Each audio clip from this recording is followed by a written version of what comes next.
Howdy, everybody. Hi, everyone. Hello. Happy Wednesday. Welcome to Inspired by Mystery on Wednesday. Hump Day. It's Wednesday already. Tis Wednesday. It's the middle of the week. We're almost there, guys. I feel like that got here quickly. I know. I feel like it was just Monday, like 2 seconds ago, and we had you guys for weird news. Yep. But, Remember that? You guys remember that? yeah, you remember that? That was like so long ago. Oh my goodness gracious. Hi, Oh. Steve. Hello, Mr. Steve. Happy to have you. Yeah. So we got a very interesting show today. Oh, we got Chid in the house. Chid! Oh, hi, Chid. What's up? Are you back from your adventure, or are you still in Vegas? Tell us what you are doing these days. Chid is a mod of the century over here. Yeah. And you must be in incognito mode or something because you're not showing up on the list. Oh, I just refreshed, but you weren't even there. incognito. You're back in Calgary. All right. Oh, Welcome nice. back home. Yeah. Well, I can't wait to chat and hear about your trip. I hope it was so much fun. Yeah. Hope it was fan-freaking-tastic. Yeah. And you're back, so you get to be here Hooray. with us tonight. Yay! Welcome back. Yeah. Yeah, and I get to leave tomorrow. I'm flying back to Texas tomorrow. Yeah, Dusty's having an adventure. Oh, yeah. Super adventure-y. Texan adventure. Yeah. I mean, it's pretty cool because you get to drink all the sweet tea that you want. I guess so. That's awesome. Yeah. You're, I guess so. you don't sound very sold on that. I was trying to be I mean, positive. That's pretty cool. Nobody in my family really makes it, so it's not really around. And then Every whenever we single go to- gas station has it. Every single restaurant has it. It's abundant. Yes, It's all over. Like, you can't turn a corner without being like, want some sweet tea? I guess that I'm is just saying. it is more available. Even just like at the gas stations, you can get a really large styrofoam cup that poisons the earth, and you can fill it with sweet tea. Yeah, that's true. You should bring your reusable water bottle, so that way you can put any beverages in there and not Fill it up with contribute. sweet tea. Yeah, and they're gonna be like, "Oh, you fucking Seattle liberal bringing your bottle, Yeah, whatever. Save the planet, peace." single-handedly saving the planet. Please do it. Do it. Hi, Crystal. Hi, Princess. Hi, Crystal. Welcome back. It is nice to see you. It has been forever. Yeah, Thanks for coming to hang out with us tonight. yeah. Thanks for jumping in. And Princess, I am happy that you are here. That's weird that the window took a while Yeah. to load. And Shadow, you gifted a sub What? to Crystal, Miss Gypsy Danger. Thank you so much. That's Thank awesome. you. Thanks, Shadow. And Cool. hello. Now Nice to see you. you're haunted again. Now you're haunted Crystal. again. Awesome. Ooh. Hooray. That's super cool. Thank you. So now you get to use our super awesome emotes if you would like to. They are there for your using pleasure. I feel like we're really dark right now. Darker than we normally are. I'm feeling I'm gonna see if I can I'm brighten feeling this dark today. slightly. So that works. Okay, Dusty's gonna try to brighten us up a wee little bit, but I feel like it's cool. But anyway, so the past few weeks we have been talking about abandoned places. We have covered a lot of different abandoned places, but last week specifically, we covered abandoned, or the history more so, of asylums. Yeah. And that was really, really, really interesting. We covered some abandoned places, but really we focused on the history of the asylums and the treatments that they used to do for their patients, which were ridiculous treatments.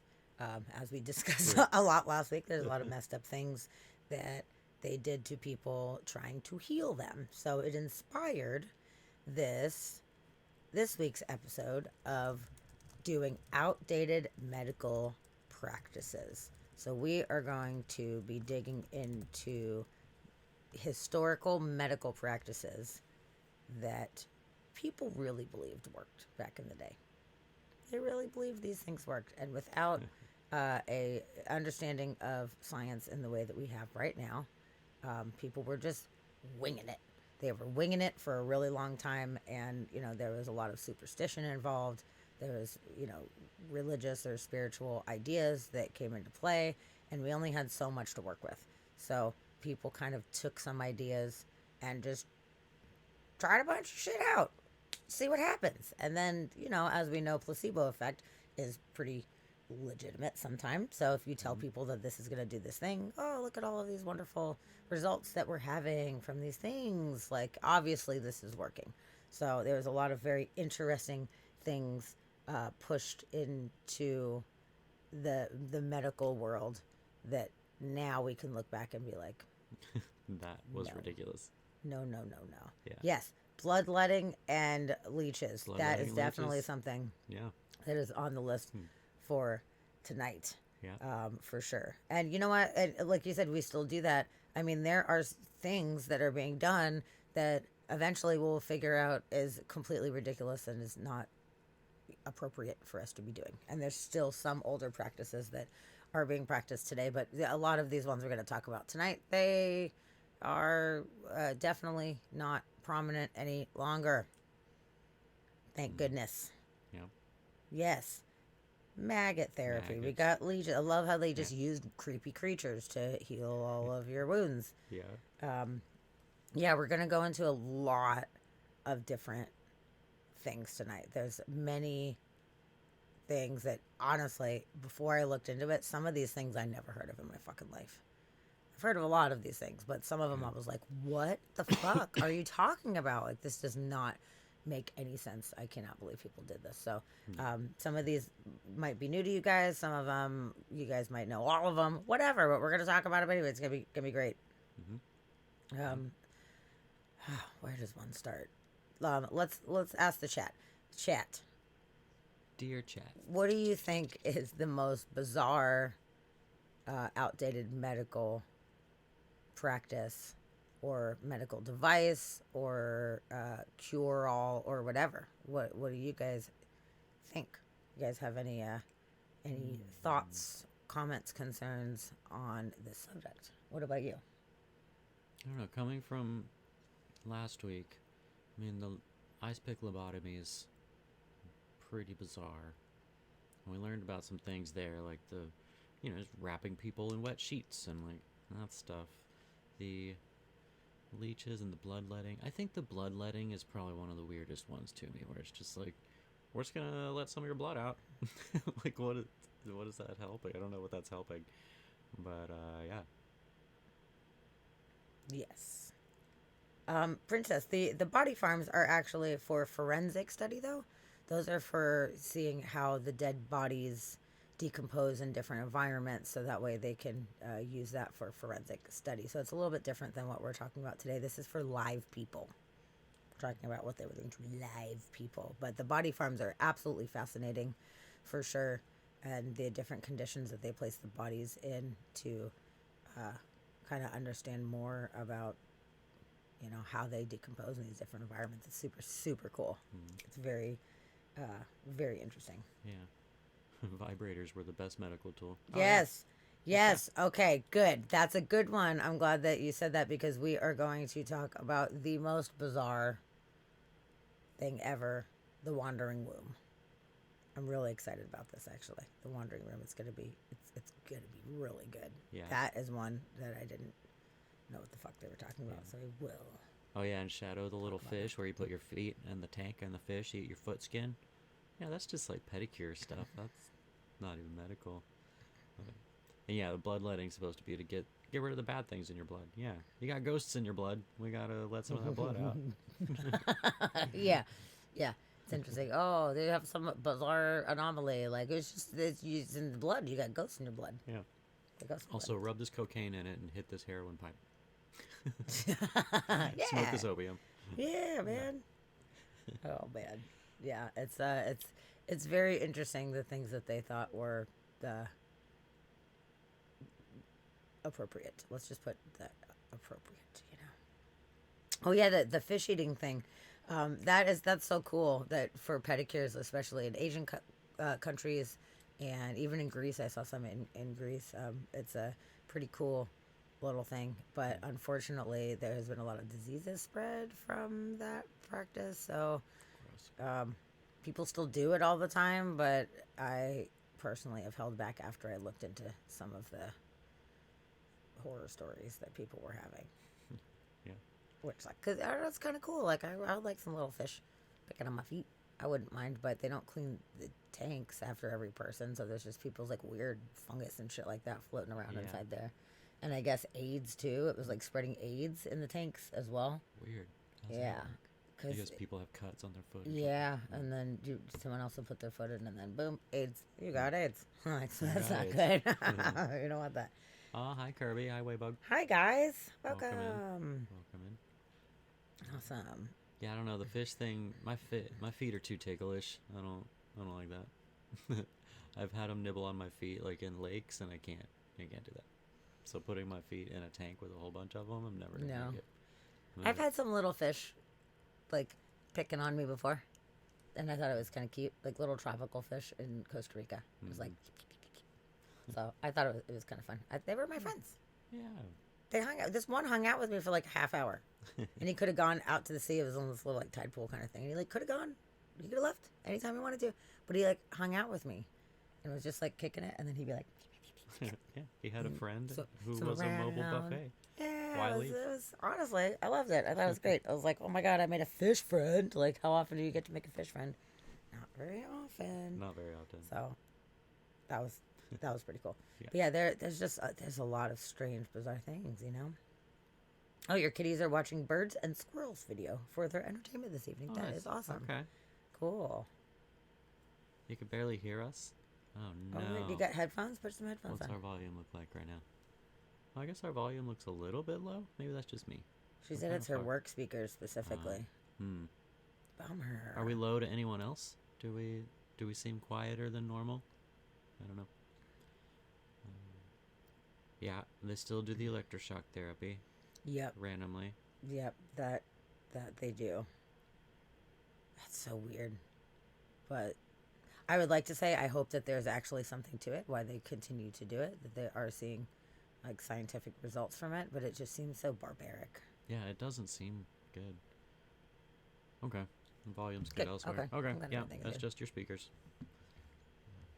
So, yeah, there's some weird ones, and then there's some weirder ones, and then there's some even weirder ones. So there's a lot of different things we're gonna cover tonight. But let's start with a video that talks about quite a few different ones. Okay. Let's start with. I like that. A little intro, a little overview. We'll do, yeah. I mean, there's multiple different videos that I have quite a bit of videos tonight, that are going to talk about a lot of different things. But there's a couple of them that are like, here's a bunch of random things, and they didn't do too much overlap. So some of them you might hear they might be overlapping certain things, but Leeches. leeches. So- Steve said he had a coworker whose mom had shock therapy and said that it helped her. So yeah, I mean that's what I heard. And like those videos we watched last week, they were saying that the very limited use cases that we use it for these days, it does seem to help some things, but I don't know. It seems weird, shocking your brain like that. Yeah, it seems like a very stressful thing. Like, Yeah. just like shocking for the body. Like we were talking about last week, the insulin therapy Yeah. for whatever it was, schizophrenia or depression. It was some kind of, medical or psychological condition they were trying to treat, and they would put you into insulin shock Mm-hmm.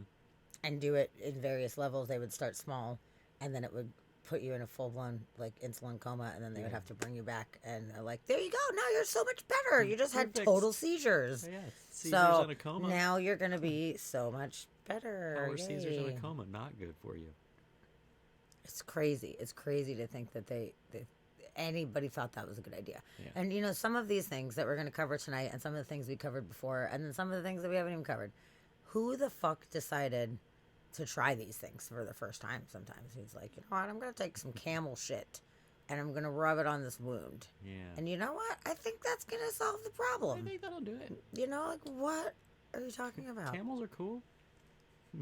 So I don't know. I give, I guess, credit to the bravery and innovation of historical medical professionals to try things. I'm sure there was so many things that did not work out, and I'm sure so many people were guinea pigs and fucking died from a result of terrible ideas that happen. So we probably don't hear about a lot of those because they were probably doing that in a more secret kind of way. And, things were not publicized back then the way they are now. So I'm sure we're only hearing about the things that really took off. And I think we would very seldomly hear about all of the things that people tried that failed. And some of these things were medical practices legitimately, even though they failed a reasonable amount of the time as well. So it was like, well, a lot of people are benefiting. Some people fucking die, but some people get better. So we're just going to go with it, Like, oh my goodness. Yeah, it's either we do nothing and you die, or we do something that might help, but if it doesn't, you die. Like, oh, well, I guess let's go with the might help. Yes. And Shadow, yeah, more open to microdosing some shrooms. Yep. That's pretty legit. That's great. There's so much science to back that up, and it's helped a lot of people throughout time. So there you go. Let's do that instead of mercury injections or what the fuck ever. There's way better options here. At the very least, let's start there. Yes. Yeah. Yeah. Crystal's saying that that the ECT, electroshock therapy, is for debilitating depression, and it saved one of your friends' lives. That's amazing. So there is something to it. Yeah. I would imagine that it was prescribed unnecessarily a lot of the times. Yeah. They're like, oh, you have a little bit of attitude, or whatever, you don't want to eat this shitty dinner that we're giving you in this hospital. Like they would find any reason to do some things. They definitely overprescribed, and it was more torturous at times. But for circumstances where it really is needed, I'm glad that it does actually provide some kind of help for people. But you just can't just be shocking everybody's fucking brains. I don't think that is good, generally speaking. But I think that that is good that it saved your friend. And it's hard to know how to treat certain individuals. I mean, there's so many different ailments, but especially with mental illness, it's a lot harder because it's hard to pinpoint exactly what it is, why it is. Is it chemical? Is it trauma based? Is it both? People have different symptoms, and people hide their truth a lot of times too, so they're not completely honest. And this medical professional just has to take what this person's saying at face value, and they're also looking for certain mannerisms and different things as well to see if you might be lying. But really, when it comes down to it, you can say anything or not say anything, and that's the only information that they're getting. So it's working from a limited base. If you at least have a medical condition, physical medical condition, then they can do a blood test, and they can say, okay, based on your white blood cell count, we can tell you have an infection. You can't talk your way out of that. Yeah. So it's interesting, the differences between mental health and physical medical science. So we're working on it, though. We're learning stuff, and we're chucking some things in the trash that are outdated, and we are continuously finding new methods. So I think the goal right now is to try to find the best methods that are backed by science.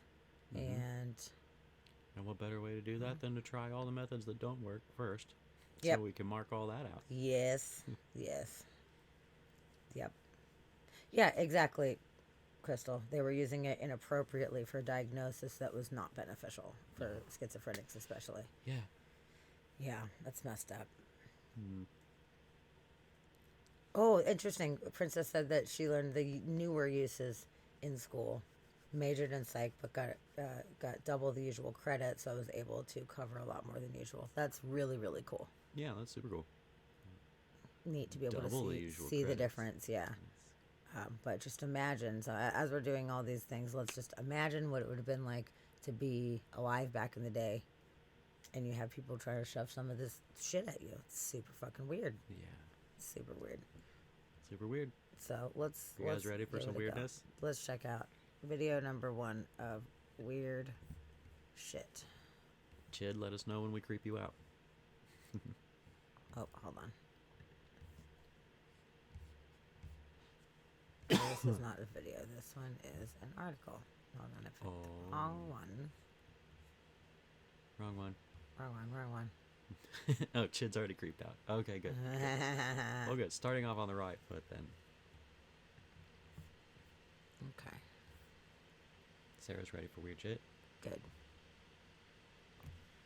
May seem barbaric, cruel, and primitive. In a time when very little was understood about how the human body worked, diseases were often believed to be caused by evil spirits or bad luck, and treatments would often do more harm than good. Here are my choices for 5 of the most barbaric and dangerous medical practices from history. Number 5. Trepanation. Trepanation is a surgical procedure in which a hole is drilled or scraped into a human skull, thus exposing the brain to air, in the belief that this will treat a wide variety of ailments. There is evidence that trepanation has been carried out since Neolithic times, and evidence of the practice has been found in cave paintings and at ancient burial sites. Those behaving abnormally might find themselves forced to have holes drilled in their heads, in the belief that this will release the evil spirits causing their problems. It was also used as a catch-all treatment for seizures, epilepsy, and even headaches, and the small piece of bones that was cut out would usually be kept and worn as a lucky charm to keep evil spirits away. Oh my The practice seems to have Hold been... on. I find it ironic that they're like, "Oh, your head hurts. You have a headache. Let's drill a hole in it." Yeah, we should expose your brain. And that is, I mean, naturally going to make your head hurt even more. It's true. I know in some cases, if there's swelling of the brain, you have to remove parts of the brain. My grandmother actually had that happen to her. No way, really? She did. Had to remove part of her skull? Yes. Huh? She had this whole section here by her ear Yeah. was soft. They had to Oh. remove it. Yeah, she got hit by a cabinet, and she had swelling from inside. She had like an internal bleed on her brain, and they were like, "Oh shit!" And they took part of the cranium off to reduce Whoa, the swelling. that's crazy. I didn't know that. So yeah, so I don't know if that's what they would still do today. Maybe it is. Maybe that's I've just heard like a about standard it being a practice, thing. you know. I've heard about them using it. So yeah. Yeah. So sometimes that shit happens, but I just found it funny where they're like, "Oh, you have a headache? Let's drill into your head. That's bound to make you feel better, right?" Yeah. Jesus. Okay. Princess says, "I was graduating early, so took summer semesters, took classes at a different school, and they had more than just the basic courses. So that's where I got to take the more functional courses versus theory-based ones at my more traditional-based ones. I was very lucky. That's awesome. That's very cool. Glad you got to learn." Yeah. Yeah. Woohoo! Yeah. I agree. And then this guy is doing it with like a sailboat I know. thing. That's fun. It's ridiculous. Oh my god. You have to make it look fancy though. It's true. They still do it on TV for brain swelling. Okay. All right. So that is something that's not necessarily like outdated. It's just not going to be as widely used, I would imagine, for like little things. Yeah, it's probably not ideal. Oh, you got bad dreams? Let's drill a hole in your head. We'll let the demons Yeah, out. we It'll be gotta let the great. demons out. Like, all right. Okay. Unpause. Very common. At one 8,000-year-old burial site in France, 40 of the 120 skulls found contained trepanation holes, and in total 1,500 skulls from the Neolithic period have been found across the world containing the holes, representing as many as 10% of all Stone Age skulls. While it may sound bizarre, the practice did have some uses. Evidence points to it being used as an emergency surgery to treat head wounds, creating the holes to remove damaged pieces of bone from the head, and cleaning out blood which will often pool under the skull after a serious head wound. Injuries that were no doubt common when weapons used were blunt instruments like slings and clubs. The practice seems to have been used all over the world. In ancient Greece, Hippocrates wrote specific instructions on how to carry out the procedure, and in the Middle Ages, trepanation was still being used as a general cure for health issues, treating everything from skull fractures to seizures. In a time before modern medicine and antibiotics, you might think that few survived the procedure. However, the majority of the skulls found with the holes show signs of healing, which suggests that the survival rate was in fact very high. That's a big Surprisingly, hole. trepanation has not gone And right away, in the front and it's like that, still that's used to treat certain types of hematomas. There are even groups of people who practice trepanation today in the belief that it can increase brain blood volume and achieve a higher state of consciousness, as well as treat psychological ailments. Number 4. Bloodletting. Bloodletting originated in ancient Egypt and is the most commonly performed medical treatment in history. It involves draining blood from a patient in order to prevent or cure illness, and was believed to balance the bodily humours and thus maintain good health. At the time, it was thought that most disease was caused by an imbalance of the four humours, which were blood, phlegm, black bile, and yellow bile. Blood was thought to be the dominant of the four humours, and that balance could be restored by removing excess blood. After it was discovered that arteries held blood instead of air as was commonly believed, surgeons thought that blood was created and used and not circulated around the body. This belief led to the idea that blood could therefore stagnate in different areas of the body and thus cause illness. Treatments became somewhat elaborate, with different amounts of blood depending on the patient's age and size, and even the weather conditions at the time. Generally speaking, the worse the illness was, the more blood needed to be removed. Even as surgeons began to understand more about the way the body worked, the practice continued to be used. In fact, it was so widespread that barber surgeons sprung up all over Europe, and the well-known red and white striped pole still on display at barbershops is derived from bloodletting services offered by the barber surgeons of old. The red of the Interesting. pole symbolized the blood, while the white represented bandages. In addition to shaves and haircuts, your local barber might also offer bloodletting, tooth removal, and even amputations. Bloodletting was thought to cure a huge variety of ailments, from diabetes and gangrene through to acne and asthma. However, it may have unintentionally been useful in treating hypertension by temporarily reducing blood pressure by reducing the volume of blood in the body. However, in the vast majority of cases, the practice was actually harmful to patients rather than beneficial, since blood loss can weaken patients and increase the likelihood of infections. A wide variety of methods were used, with the most common being simply removing blood by cutting an external vein in the arm or neck. However, more elaborate devices also existed, including spring-loaded lancets and a bloodletting tool called a scarificator, which became popular in the 19th century. Leeches were also popular, with some surgeons choosing to place up to 50 leeches on a patient at the same time in order to achieve the desired amount of blood loss. In fact, they became so popular that in the 1830s, France imported over 40 million leeches solely for medical purposes. Bizarre as this may sound, leeches are actually still used today during certain types of reconstructive surgery, as the leeches Alf. produce a special Hi, Alf. enzyme in their saliva, Welcome. which can prevent Leeches for clotting. you. Leeches. Bloodletting began to fall out of fashion in the late 1800s as medical knowledge began to improve dramatically. However, it is still used today in the treatment of certain diseases, and in some countries it's still thought to be a cure for illnesses caused by blood that's gone bad. Number 3. Toxic What are we medicines. treating with it today? While today we view medicine as something that you take to make you better, for much of history this was not the case. In fact, up until recently, many supposed medicines and cures were in fact downright deadly. Mercury has been used as a medicine for thousands of years, and as recently as the 20th century was believed to be the best treatment for syphilis. In ancient China, it was believed to have life-extending properties, and some alchemists experimented with it in efforts to create an elixir that would make them immortal. In ancient Greece and Persia, it was also used as a common topical ointment that could treat a variety of ailments. The toxic metal has long fascinated humans, and its liquid form at room temperature led to it being referred to as quicksilver. It's super While we cool now looking. know that it's Yeah. poisonous to humans It looks and can lead to magical. See what complications I such as got? coughing, does look muscle magic. spasms, delirium, and even death, those administering it and taking it may have interpreted these symptoms as a worsening of their original illness rather than the result of the supposed miracle medicine they were using. In fact, it was only as recently as the 1940s, when penicillin became widespread, that mercury stopped being given to the sick. Prior to this, the prevailing wisdom was that mercury could fight off syphilis infections, a disease which had caused suffering all over the world. The use of mercury to treat syphilis was so widespread that a common saying was, "One night with Venus, a lifetime with Mercury." Even more bizarrely, water tainted with radiation was at one time viewed as beneficial for human health.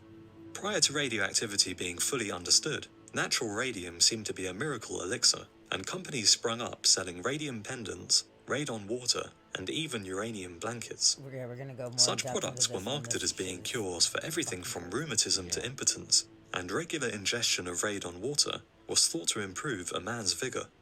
This belief was not completely without some form of logic, as natural hot springs which have been used as health spas for centuries were tested and found to be radioactive, and thus a false connection was made between radiation and the possibility for improved human health. Bottled radioactive water began being sold, and water coolers were even developed, which were lined with a uranium ore, so that each day the customer could pour themselves a fresh glass of radon water and get their full dose of vigor-enhancing radiation. radon water even began being referred to as liquid sunshine, and radium was added to everything from toothpaste to candy. The public's love affair with radiation soon turned sour, most infamously with the case of Eben Byers, who was a millionaire tycoon who began taking Radithor, which was a radioactive medicine. He eventually died of radiation poisoning in 1932 after suffering with severe bone decay, abscesses, and weight loss as a result of radiation poisoning. The next day's Wall Street Journal's headline read, "The radium water worked fine until his jaw came off," which destroyed the reputation of radium medicines permanently. Yeah. Wow. Number 2, the lobotomy. Lobotomies have become a symbol Yay, of Hallie, you barbaric made and it! unnecessary Yay! medical treatments, hi, Hallie. a relic from a time when the world was a harsher and less enlightened place. That's awesome. I'm glad to In the hear. 1940s and 50s, learning about some history lobotomies right were now. considered to be on the cutting edge of psychiatric treatment, and as many as 40,000 were performed in the US alone. The inventor would even be awarded a Nobel Prize for his work. But what exactly did a lobotomy involve? In its early days, the procedure consisted of cutting a hole into the skull and injecting ethanol into the brain, which would destroy the frontal lobe's connection to other parts of the brain. Injecting ethanol. What are they talking about with that? Normally, it's just the pick Yeah. that would go in. I guess they were talking about with the frontal lobotomy. They were adding some things in because remember Dahmer was doing the acid or whatever. They were adding some, but Yeah. with the ice, I mean, maybe they're just talking about the frontal, but showing the. Yeah, they're probably just showing the ice pick, but the frontal lobotomy or the frontal lobe lobotomy was not always just through the eye. It was actually a full surgery before. And yeah, they were talking about experimenting with pouring different Yeah. things. I just thought it was in there. interesting because there's the two different kinds, and Yeah. that they're showing this one, and they were talking about. I was like, wait a minute, Yeah, those are two separate things. But maybe I just missed. yeah. missed something. That's just a really good lobotomy photo, so they were like, we should use that. Yeah, maybe so. Okay, all right. I just needed to clarify. However, the surgery evolved, if you can call it that, into inserting what was essentially a modified ice pick Oh, okay, into so the they were eye talking about the socket frontal with the and aid of a okay, hammer. right. The pick would then be moved from side to side in order to separate the connections between the prefrontal cortex and the thalamus part of the brain. The so much belief was easier. that severing these Yeah. connections would reduce many of the symptoms of mental disorders Oh, yeah, he looks and healthy. perhaps even cure conditions such as He's got spots, schizophrenia look at him go. or anxiety. While some patients did indeed see some improvement in their condition after being lobotomized, this would be at the expense of the destruction of much of their personality and intellect. Some patients even died as a result of the procedure, and many would later end their own lives. For the modern observer, it might seem difficult to understand how such a barbaric treatment could have ever gained popularity. However, in a time when there were limited options for treatment, many doctors believed that the lobotomy was the best chance a patient might have at being returned to society and living something close to a normal life. In addition to this, there seemed to be little other choice when it came to dealing with violent and aggressive patients. The only way to prevent them from hurting themselves and others was through the use of restraints like straitjackets and shutting them away in padded rooms. With the introduction of advanced antipsychotic medications in the 1950s, lobotomies quickly fell out of favor as a less invasive and more effective way of dealing with psychiatric conditions became available. However, there are still many people alive today for whom these advances came too late. Number 1. Corpse medicine. You were For gonna much of cover more history, this, human too. remains have been a common ingredient in medicines and remedies, in a disturbing practice that has earned the name corpse medicine. Reaching the height of its popularity in the 16th and 17th centuries, Europeans began ingesting medicines that contained human bone, fat, and blood in an effort to cure their illnesses and ailments. Oh, hi, It was Toast. thought that consuming a particular part of a Welcome. corpse Nice would to have see you. beneficial effects for that part of your body. You're just in time So to learn ground about up corpse skull medicine. would cure headaches, blood would cure blood diseases, and fat would heal muscle aches. Ground up mummies looted from burial sites in Egypt became a particular favourite ingredient, and it was used as a catch-all treatment that would cure everything from migraines to took a nosebleeds. bunch of mummies In and ground fact, King 'em up, Charles man. II of Ground 'em England up. had his very own formula specially made, called the King's Drops, which contained human skull mixed with alcohol.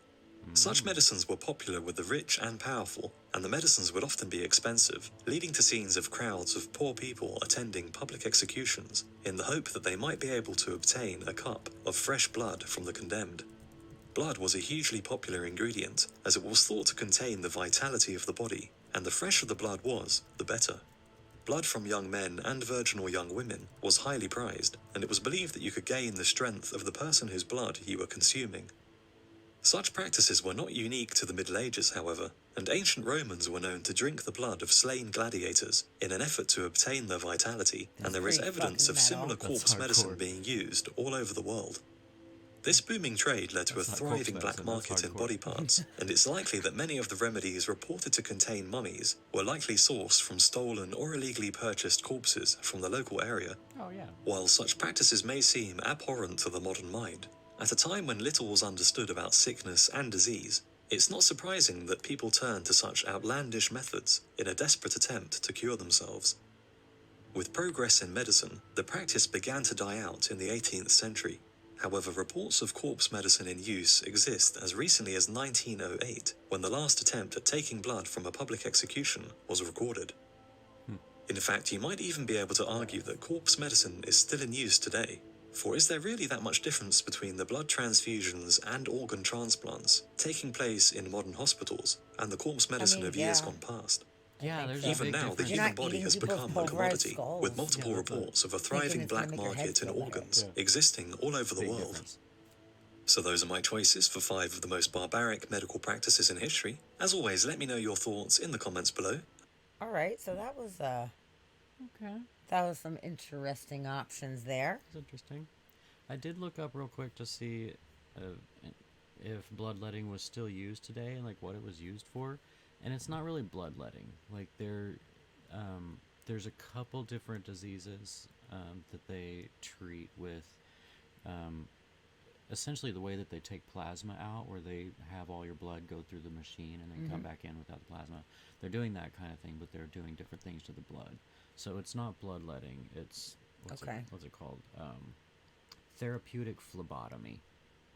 Interesting. But okay. there's one condition where your body makes more red blood cells than you need, and can get dangerous because it causes blood clots, and your blood gets too thick to be able to properly flow. So they will do that, and they take out some of your blood and your red blood cells to thin it out a little bit, essentially. Well, that would make sense if someone has a thickening of the blood or something. They have to like thin it out a little bit, put it back in. So there's blood treatments happening, but it's not necessarily like, oh, you got too much blood in there. We're just gonna dump it out, and then this guy's gonna drink it once you're dead. Yeah, and this guy's Or gonna drink something. it. Yeah, and then the other condition that they lay out is called hemochromatosis. Hemochromatosis. Yeah, that's what Chid was talking about actually. Yeah, So there what, you go. what is So that? it's too much iron in their body, and I it see. becomes toxic because they're making too much iron. So they'll Gotcha. take out that iron. So it's not really bloodletting. It's a modern form of it, but we're treating the blood and giving it back essentially in certain ways. Crystal said leeches will also be placed on amputated parts to clear out the dead blood and bring in the good blood. So, helping to create blood flow, but it does not appear that is still in use today. It didn't say anything The leeches. about that, yeah. It didn't say Or are anything they about still- it, is that but they current? do still use leeches for things because they're finding, like with this, I'm assuming that it's because the leech's saliva, it stops coagulation so that the blood will flow. So when they put the leeches on there, if there's like old like crusted blood or something they're trying to get rid of, the leeches will get rid of that, and the Oh, blood will that's very flow and interesting. it'll Okay. yeah. So I know that they do still use leeches for certain things, but for what I'm not 100% Waybug, positive. thank you so much for gifting that sub. You're so Aw, sweet. thanks, Waybug. That's awesome. Hooray. You're awesome. Aw, I Thanks. appreciate that so much. Thank you guys. Yeah. Yeah, we kind of slowed down on our subs, so every little sub that we get is a new person joining the family, and we really Yeah. appreciate it. Thank you guys so much. Definitely. Truly, really, and truly. Thank you, thank you, thank you. Yeah. So, okay, so they're still So they're still still using them leeches. at times. Yeah. Okay. And I have also seen where they will use ants as stitches, which I thought was super cool. There's ants that have the gigantic pincers on them. I Yes. forgot which species it is, but they take those and essentially they'll hold the wound closed, and then put the head of the ant there, and it'll pinch it closed. Okay. And then they pinch off the head, and they leave the head there. So it's not done too much around here, but I know like out in like middle of nowhere, a lot of times they'll use it, but it'll pinch the wound closed, and then that head will stay there, and they'll just do a bunch of them. That is super interesting. Yeah. You know, it really seems like there might be an answer for every problem that we have here on the planet. There's a cure or some kind of way of handling everything. It's just sometimes we don't know what it is, or we think it's weird and whatever. But that's really cool that the ants can actually help. Yeah. But they have to be sacrificed because Have to be ripping your fucking head off. Yeah. But thank you Or for rip your head off. like making Luckily, this there's better. trillions of you, so it's fine. Wow, Crystal said man's hand saved from amputation with help of 1,400 leeches. What? That's like a lot of leeches. That's a lot of leeches. They had shifts like, all right, buddy, you're on night shift, You're you up. know. Oh, you're on the day shift. Tag, you're it. Wow. That's crazy. It says 6 leeches were applied to his hand every 2 hours, and saving the hand required 1,482 leeches and 41 units of blood. No way. Although at times he wondered whether a prosthetic would have been a better option than months of arduous therapy and recovery, Leon was working as a machine operator last spring when his hand got caught in a roller-type press. The machine ripped his skin off his fingers and tore the veins, many of the nerves, and some of the arteries to his hand. He was airlifted to the hospital, blah, blah, blah, plastic surgeon, orthopedic surgeon. They had a small window of opportunity to save his hand by repairing the damaged nerves, veins, and skin lacerations with surgery, and then they used leeches to keep the hand alive until his body made the hand start working again. That's all What? That's all it says. It says full story. Is there more details about this? Wow.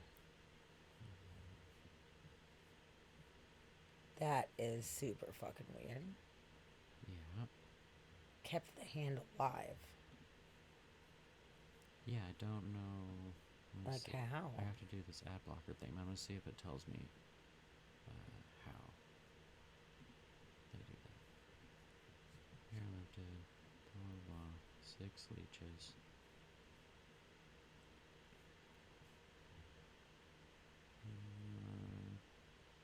Leeches only extract a few milliliters of blood at a time, which is why so many were used.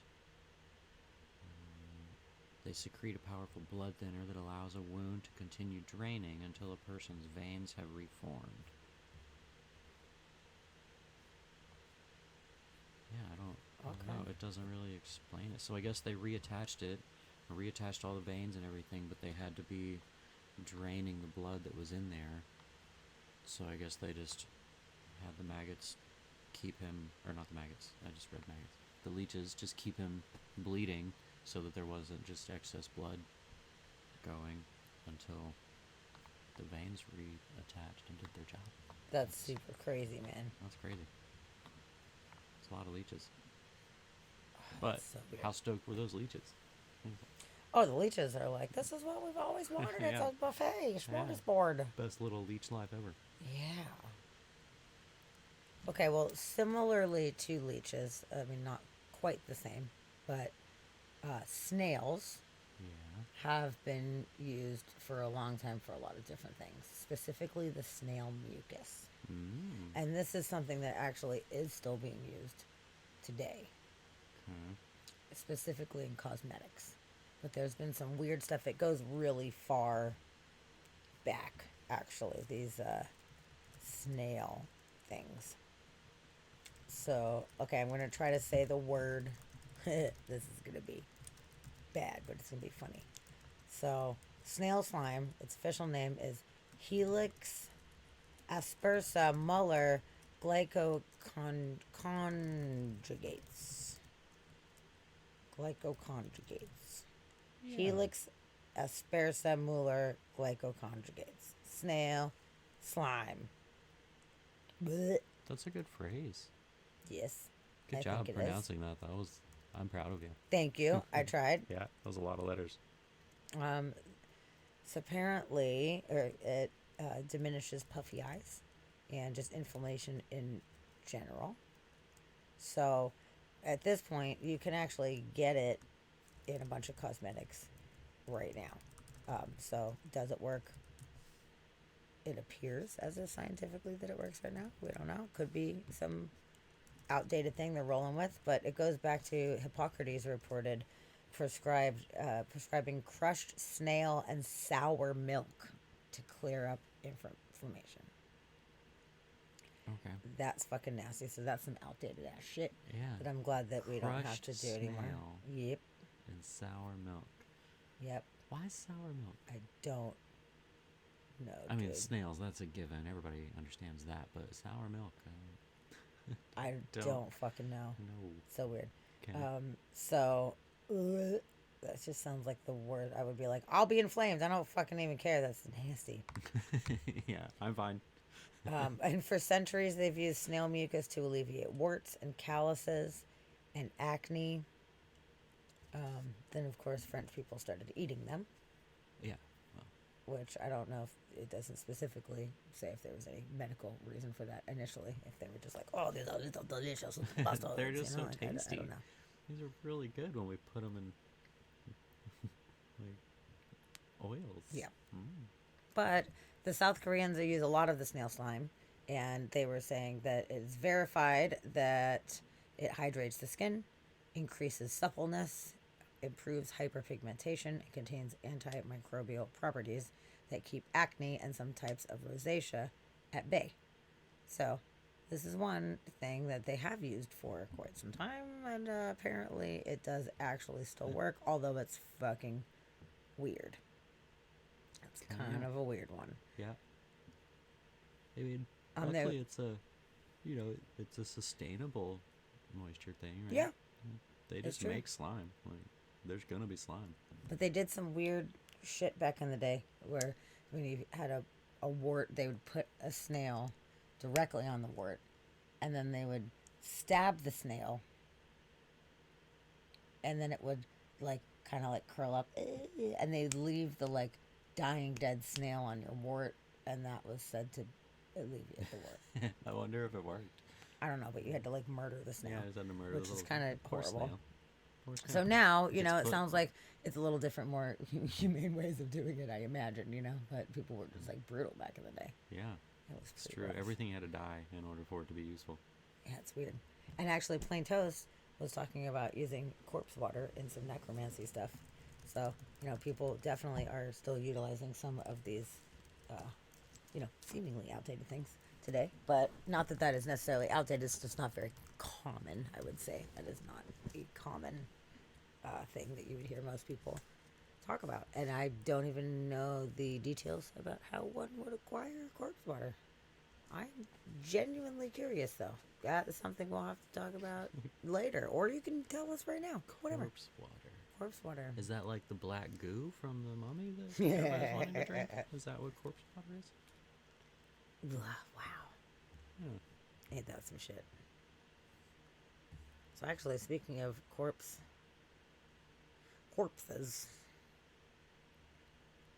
maybe we talk about that. Okay. Yeah.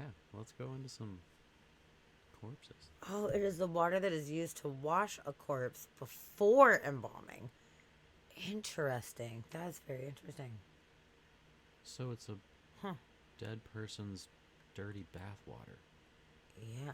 Collected ethically with family permission, of course, okay?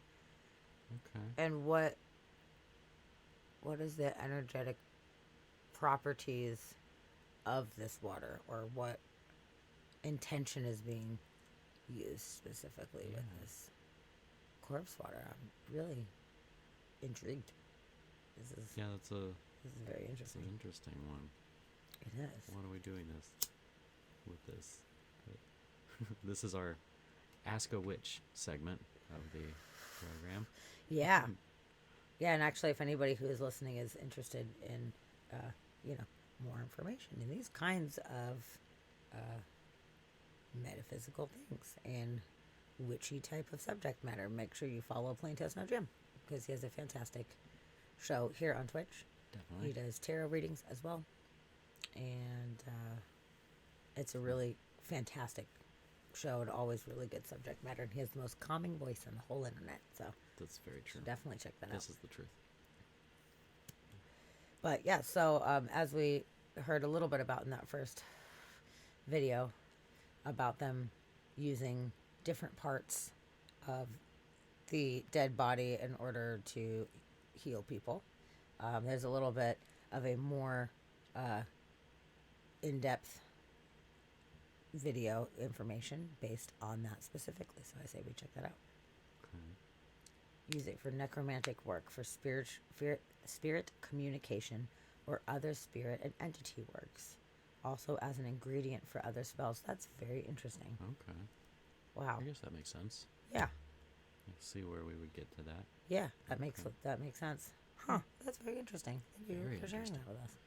The more you know. Yeah. So let's talk about corpse medicine at this point. Yeah. It's a good segue there. Welcome to Her Remarkable History. Remember, to support our channel, please subscribe. Gruesome medicine through the ages. Corpse medicine. When we think about the history of medicine, I know that personally, I immediately think about the 19th century and the large lectures that showed a doctor or a surgeon performing live surgeries or dissections of a corpse to show the next generation and pass on knowledge. But what we don't think about is that even in our not so far away history, Europeans were cannibals. There is a famous question asked by a historian, and it wasn't should you eat human flesh, but instead, what sort of flesh should you eat?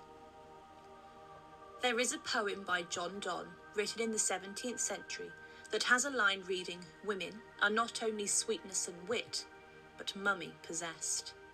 This line prompted Louise Noble, a lecturer in Australia, to look deeper into the meaning behind it, and she found that the word mummy reoccurs through early modern Europe, and it springs up in places such as Othello, the Fairy Queen, and Love's Alchemy. Mummies and other preserved and fresh human remains were found to be common ingredients in medicines of the time. For hundreds of years, peaking especially in the 16th and 17th century, many Europeans, not limited to royalty, scientists, and those of religious backgrounds, regularly ingested remedies that contained human bones, flesh, blood, or fat as a medicine in the belief that it would cure anything from headaches to epilepsy. Interestingly, very few vocally opposed the practice within Europe, and mummies were stolen from Irish burial grounds, Egyptian tombs, and gravediggers saw a rise in work, robbing and selling body parts. Fucked up.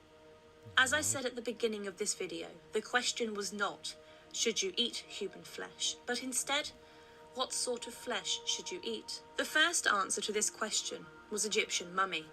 It was believed that by That was the crumbling first said answer? mummy into tinctures, internal bleeding could be stopped or restricted. It didn't stop there, however, and soon other body parts followed. With a skull being a common ingredient, it was thought that powdered skull, digested, would cure head ailments. Thomas Willis, a 17th century pioneer of brain science, That person brewed a have an drink eyebrow for tattoo? apoplexy Yeah. or bleeding that mingled powdered human skull and chocolate. After King Charles II of England sipped the King's Drops, his personal tincture, containing human skull in alcohol, even the toupee of moss that grew over a buried skull called usney became a prized additive, its powder believed to cure nosebleeds and possibly epilepsy. Human fat went on to treat the outside of a person's body, and German doctors, for instance, would prescribe bandages soaked in human fat, as well as rubbing said fat into the skin, as this was thought to be a remedy for gout. Blood was thought to contain the vitality of the body, and so it was obtained as fresh as possible. This factor meant that obtaining the blood was a challenge. In the 16th century, blood was even considered to be good for drinking, and followers of the physician even suggested taking blood from a living body. Could this possibly be where the idea of vampires come from? Drinking blood, however, wasn't actually common practice. Yet it was the poor who supposedly benefited most from the cannibal medicine, for they could not afford compounds that were sold in apothecaries. So standing at the side of an execution and paying a small amount for a cup of still warm blood was really the only way for them to obtain medicine, if you could call it that. The executioner was considered a big healer in Germanic countries. He was a social leper with That guy was almost holding up his magical own leg, like, powers. "There you go." For those who preferred their blood cooked, a 1679 recipe from a Franciscan apothecary describes how to make it into marmalade. Today we know of the phrase placebo effect, and that was blood certainly marmalade? what happened. You could push powdered moss up your nose to stop a nosebleed, or rub fat on an ache to stop the pain, or even have human flesh infused with alcohol to stop yourself from feeling depressed. Some of these remedies may have been incidentally helpful, but ultimately they work by magical thinking. It is believed that men and women Just gonna make a Bloody Mary. thought along the lines Blood of jam. like cures like. So, if you consumed ground up skull, it would cure a pain in the head, or drinking blood could cure a disease in the blood. Another reason human remains were used was due to the belief of their potency, as they supposedly contained a person's spirit. People believed that blood carried a person's soul, and therefore blood was the most powerful medicine. The freshest of blood was considered the strongest, and individuals even went as far as preferring the blood of either young, healthy men or a virginal young woman. Another interesting belief is that the person who consumed the corpse material ultimately gained the strength of the person being consumed. Leonardo Alright, da so what is Vinci wearing wrote, them on your face? "We preserve our life with death of others. In a Yes, dead whatever thing we want it to do. insensate life That magical remains thinking. which, when it is reunited with the stomachs of the living, regains sensitive and intellectual life." The idea wasn't new to the Renaissance, just newly popular. Romans drank the blood of slain gladiators to absorb the vitality of strong men. 15th century philosopher Marsilio Finci suggested drinking blood from the arm of a young person for similar reasons. Many healers in other cultures, including in ancient Mesopotamia and India, believed in the usefulness of human body parts. In history, there are two groups of individuals who were demonized. Their behaviors were deemed to be savage and ultimately cannibalistic. The first were Catholics. Protestants deemed the belief in transubstantiation, the bread and the wine changing into the body and blood of Christ, condemnable. The second group were the Native Americans. Negative stereotypes emerged and were justified, apparently, by the suggestion that they were cannibals. Those who practiced corpse medicine knew what the medicine contained, yet they refused to acknowledge their own cannibalistic implications of their actions and thus became hypocrites. There is a huge difference between New World cannibalism and European corpse medicine, in a sense that the non-Western practices were deeply social, and the relationship between the eater and the one who is eaten mattered. But in Europe, the process was mostly erased and made irrelevant. A human was made equal to any other kind of commodity medicine, and their value was ultimately erased to nothing.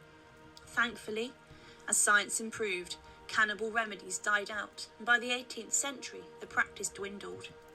This also coincides with the emerging of cutlery for eating and soap to bathe with. But even in the year 1847, examples were still found. An Englishman was advised to mix the skull of a young woman with treacle and fed it to his daughter to cure her epilepsy. Mummy was sold as medicine in a German medical catalogue at the beginning of the 20th century, and in 1908 a last known attempt was made in Germany to swallow blood at the scaffold. We have not moved on from using one human body to heal another. In England, for instance, and only with consent, individuals can benefit from blood transfusions, organ transplants, and even skin grafts. These are all examples of a modern form of medicine from the body. But sadly, there is a black market trade in body parts for transplants, and these are somewhat closer to home than some would care to admit. Yeah, In a it's like that. disturbing echo of the Freaks me out. past, some still believe that once a body is dead, you can therefore do what you want with it. Thank you for watching, and to support, please subscribe to Her Remarkable History. Thank you. Well, that was very interesting. Yeah. Wow. It's, you know, Just, it seems so unsanitary. yeah. A lot of it. I mean, the bones are sanitary, but as far as like using like dead fat and dead blood, you think there would be like some negative connotation, especially the dead blood, because like, oh, we feel like the soul lives in the blood. There's all this like soul energy in the blood. Mm-hmm. Well, once the body is dead and it's just sitting there, like stagnant, like I don't know. I would think that superstitiously it would be like, oh, you don't drink the dead blood, kind of like Yeah, vampire once the type of soul thing, is you know? gone, it seems like that'd be bad. Like that's dead blood, essentially. Yeah. It doesn't seem good, but You would think. you would think so. I don't know. But- Superstitions are weird. Yeah. People get weird ideas. And the fact that they were just digging up bodies left and right, Yeah. like grave robbing and mummified remains, like that's just so interesting Mm-hmm. that they were just like, whatever, this guy's dead, he doesn't care. It's totally fine, you know? Let's just dig up this body. It seems like there was, you'd think there would be more sacredness surrounding burials at that time, generally speaking. But I guess in, you know, in culture today, people have varying ethics and different ideas of Yeah. what can be done. And, you know, if somebody is donating their body for these things and it's done with permission, then I think it's great. Or if we know the person and we would feel like that person would be totally game and happy to donate their body towards these certain magical things, that's one thing. But just like randomly digging someone up from the ground, someone's family member, and like smashing their skull and just eating it, like Yeah. I don't know, it just Just gonna seems pretty grind fucked that up. up. It seems like that's how you get haunted, That's how you get haunted. you know? It's true. That's really Yeah, interesting. and then there was that. I forget where it is in Africa, but where the albino people are seen as magical, and mhm. they're in danger of being murdered for their magical body parts. That's still a thing that's happening in modern times, you know. So there's still weird beliefs out there that are going on. Yeah. So Hallie, when Hallie asked, "So what does wearing them on your face do?" Out of context, that might not make any sense, but I will tell you guys, since we're on this topic of discussion right now. Our very dear friend Kalila passed away in December, and she was very adamant when she was alive. She didn't expect to go, but it was just these conversations that we always have, like, what do you want when you're dead? Hopefully many, many, many years from now. But she was very adamant that she wanted to be turned into makeup. She was like, I'm serious, I want to be makeup, and I want my friends to wear me on their face. And I was like, I got you. Hopefully that's not going to be for a million years, but like, okay, I got you. If you die, we're going to turn you into makeup. The sparkliest, funnest makeup ever. And yeah. So now we're in the process of figuring out how to turn Kalila into makeup to honor her wishes. So she had aquamation done, which I imagine most of you guys are familiar with it, but in a nutshell, the body's put into a very hot bath with certain chemicals, and within a few hours, it basically boils away all of the soft tissue, and they're left with the skeleton, and the skeleton is crushed and powdered, and then instead of ashes, receiving ashes back, you're basically getting the pulverized bone. So we're going to take the pulverized bone, we are going to mix it with pigments and make eyeshadow palettes with her in it. And we actually just ordered all of the supplies for that last night. So we picked out lots of fun colors and glitters and sparkles and all of this fun stuff. So we are going to be honoring her and turning her into makeup. So we're not gonna, I don't know, not gonna make jam out of her or whatever, you know. But No marmalade. you know, no marmalade. But yeah, it's gonna be really cool actually to honor her in that kind of way and to give her exactly what she wanted. And she Yeah. specifically specified she wants her friends to wear her, us or wear her on our faces. That was a part of the thing.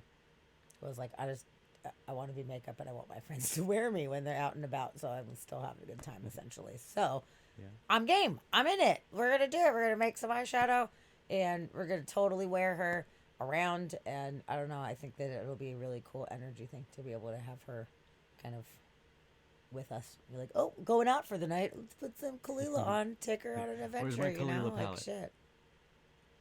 Where's my schmau? I know. You'd love to have BYOG. What's the G? Glitter. Glitter. Yeah. Probably. Actually, She's gonna be so shiny. you should absolutely be there for it. We're going to have a Kalila makeup making party, and we're going to invite some of her very dear friends to come, and people that she loved and that loved her. And we have all of these supplies, and we're going to all make makeup together. So you're absolutely invited for that.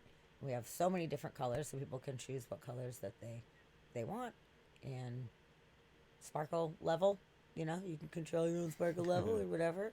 And I think it's gonna be really awesome. Actually, she would love it. So you know, as long as anybody doesn't feel, you know, weirded out about like scooping our friend into stuff and mixing it up, like I think it's gonna be great. Honestly, I feel really good about it, and it's not gonna creep me out because it's totally what she wanted, and she would think it's so fucking cool. So I feel really good and positive about Oh, yeah. that. So it you know, in a way, it's you know, like corpse magic or something like that. We're just like turning her into something else and spreading her out around the land. It's gonna be great. I wish that we didn't have to put her in it. I wish she was available to like come and make makeup with us that didn't have her bones in it. But you know, it is what it is. What are you gonna do? So we're just we're rolling with it. So that's what that meant. We are going to have her dead body on our faces. So It probably she'd love it. probably promotes something. It's got to do something good for you, right? Promotes suppleness and like skin softness, something like that. I mean, I would think It's up since there with bone is snails. porous, I would imagine that it will probably be drying to some degree. Yeah, but you know, she loves snails. It's pretty much like snails. She did love She's some snails. She's part snail, I think. Oh man, maybe we should make an exfoliator with some snail slime and some That's actually- Kalila up in there, That's actually not a and bad then idea. do like an. Oh, she would love that. And some crushed up snail shell. Oh, I was thinking the slime. The slime too, but but I'm the saying- bones are gonna be the exfoliant. That would be. But I was just thinking if you mix in some snail shells. I guess we you'd could probably mix be in some happy with snail it. shells. Yeah. Oh, bath bombs? Yeah. No. Hey, I don't think that's a terrible. Allie's like, idea. no snail slime. No, come on, She loves snails. Oh, the bath bombs. You're like, no. I don't know. Kalila bath bombs sounds pretty awesome, actually. Which those are apparently pretty easy to make. So I hear. awesome. So we have plenty of Kalila, so we're gonna make a bunch of eyeshadow, and then we have plenty also if we decide for ourselves that we want to try to make some bath bombs or some exfoliation. I will rub that bitch all over my face. I'll do it. She'd probably think it's so awesome. So let's do it. I'll do it. Okay. So phase 1 makeup. Phase 2 skincare. Kalila skincare products. we have plenty of Kalila. I know. I wish we didn't have a bag of Kalila, but we do. So we have to work with what we got right now and make it fun. In her honor. She would want it to be fun. She would be so annoyed if everybody was like super duper bummed out about it. She would be like, "Oh my god, it's already over. Like, just do fun shit with me, you know." So it'll be good. No, I mean it in the most loving and endearing way possible. I really truly do. I just feel like, you know, Hallie, like, we know her so well. We know that she'd be like, just eat me in the sea. I don't care, you know? Yeah. So, like, we're going to be more creative and make more creative things with her. It'll be good. Yeah. So yeah, so that that was kind of piggybacking on the corpse medicine thing we were going into right there. Oh, Sarah, that's a great idea. A weeping willow would be super cool. I like that. I would be a camper down elm. Yes, I love the camper. They're so fun. Want to be vegetables? Ooh, That would be You great. could be vegetables. Actually, that human composting is amazing because they make so much soil out of your body, yeah. and you can use it for gardens and everything. So I think that's awesome. I think the human composting is fantastic. So anybody could be a tree or vegetable garden or whatever. There's a lot of it. Like Yeah, you end up being it breaks a lot down of into soil, a right? lot. It's a lot. So they say that the family can choose to either donate all of it, they can take some, but you need to have like a whole truck to get a lot of this if you're going to be doing like taking all of the soil. Which is weird to me. How from do, the how do you people. make that much soil? I'm not sure. I guess The they probably science have to behind mix it. you in with a lot of stuff in order to. You're like, mixed with certain wood chips and stuff like that. Yeah. I guess to get the ratios correct, it probably ends up being a lot of it. Yeah. But But yeah, it ends up that's being way awesome. more than you'd think. So they say, hey, you can take some, and then we can donate the rest. And it's actually taken down to the border, somewhere on the border of Washington and Oregon, where it goes into a natural preserve area. So they just kind of, put you out there into the nature, and you're just like Disperse feeding you. nature. Yeah. Yeah. So that's Super cool. that's pretty cool. That's a Yeah. pretty neat thing for sure. So anybody that cool. legitimately wants to be some vegetables or trees or any of that kind of stuff, it's definitely a cool thing to consider, the body composting. And we are very lucky here in Washington to be the very first place in the entire country that has a body composting facility. Mm-hmm. It's pretty special. It's got limited space. So It's true. there will be more, though. There will be more over time because it seems like a pretty cost-effective and efficient thing to do. Good for the environment, and yeah. But all in all, big fan. I think it's super, super cool. 2 thumbs up. 2 thumbs up. Yes. Oh, you're going the diamond route, Waybug. Fucking Oh, you're gonna be fantastic. a It's diamond? so cool. I think it's so Good. neat how they take the ashes and compress them and make gems out of it. It's very, very, very cool. Yeah. Oh, good night, Chid. Sweet dreams to you. Thanks for Oh, coming yeah. in for a little bit. I'm sure you had a long few days. Yeah. I'm sure But- you're pretty worn out. But I do want to Rightfully hear so. about your trip. So let's chat very, very soon. I want to hear how it went. I was thinking about you. I'm glad it was going good. Yeah. And we Yeah. love But you. good night to you. Thank you for coming and hanging out. Get some rest. Yes, yes, yes. Okay, we appreciate you. All right. So that being said, let's check out So what's next? there's another video that talks about a few other things as well that we can hear about, a bunch of different bizarro things, and then we'll just focus To the on modern specific mind, ones. many of the medical Alright. treatments of the past may seem barbaric, cruel, and primitive. In a time when very little was understood about how the human body worked, diseases were often believed to wait. be caused by evil spirits or bad luck, Hold on, I and gotta do this treatments one. would often do more. Oh yeah, that's the We one did this one. Yeah. I accidentally hit I was this gonna one. say that's that lady's eyebrows. They're tearing off I again. know. I Sorry about that. assume that's what's happening. I don't know what's happening. Yes. Oh, I hit It the looks wrong like one. they're Sorry. tearing eyebrows. Sorry. Just right next to each other. I fucked up. Modern medicine has seen more development in the past 50 years than throughout all of human history combined. That being the case, many long-practiced treatments now seem pretty strange in retrospect, like the kind of thing that would cost you your medical license. So, today we're going to take a look at bizarre medical practices from history that sound made up, but aren't. But before we get started, be sure to subscribe to the Weird History channel. After that, leave a comment and let us know what other medical topics you would like to hear about. Okay, time to play doctor.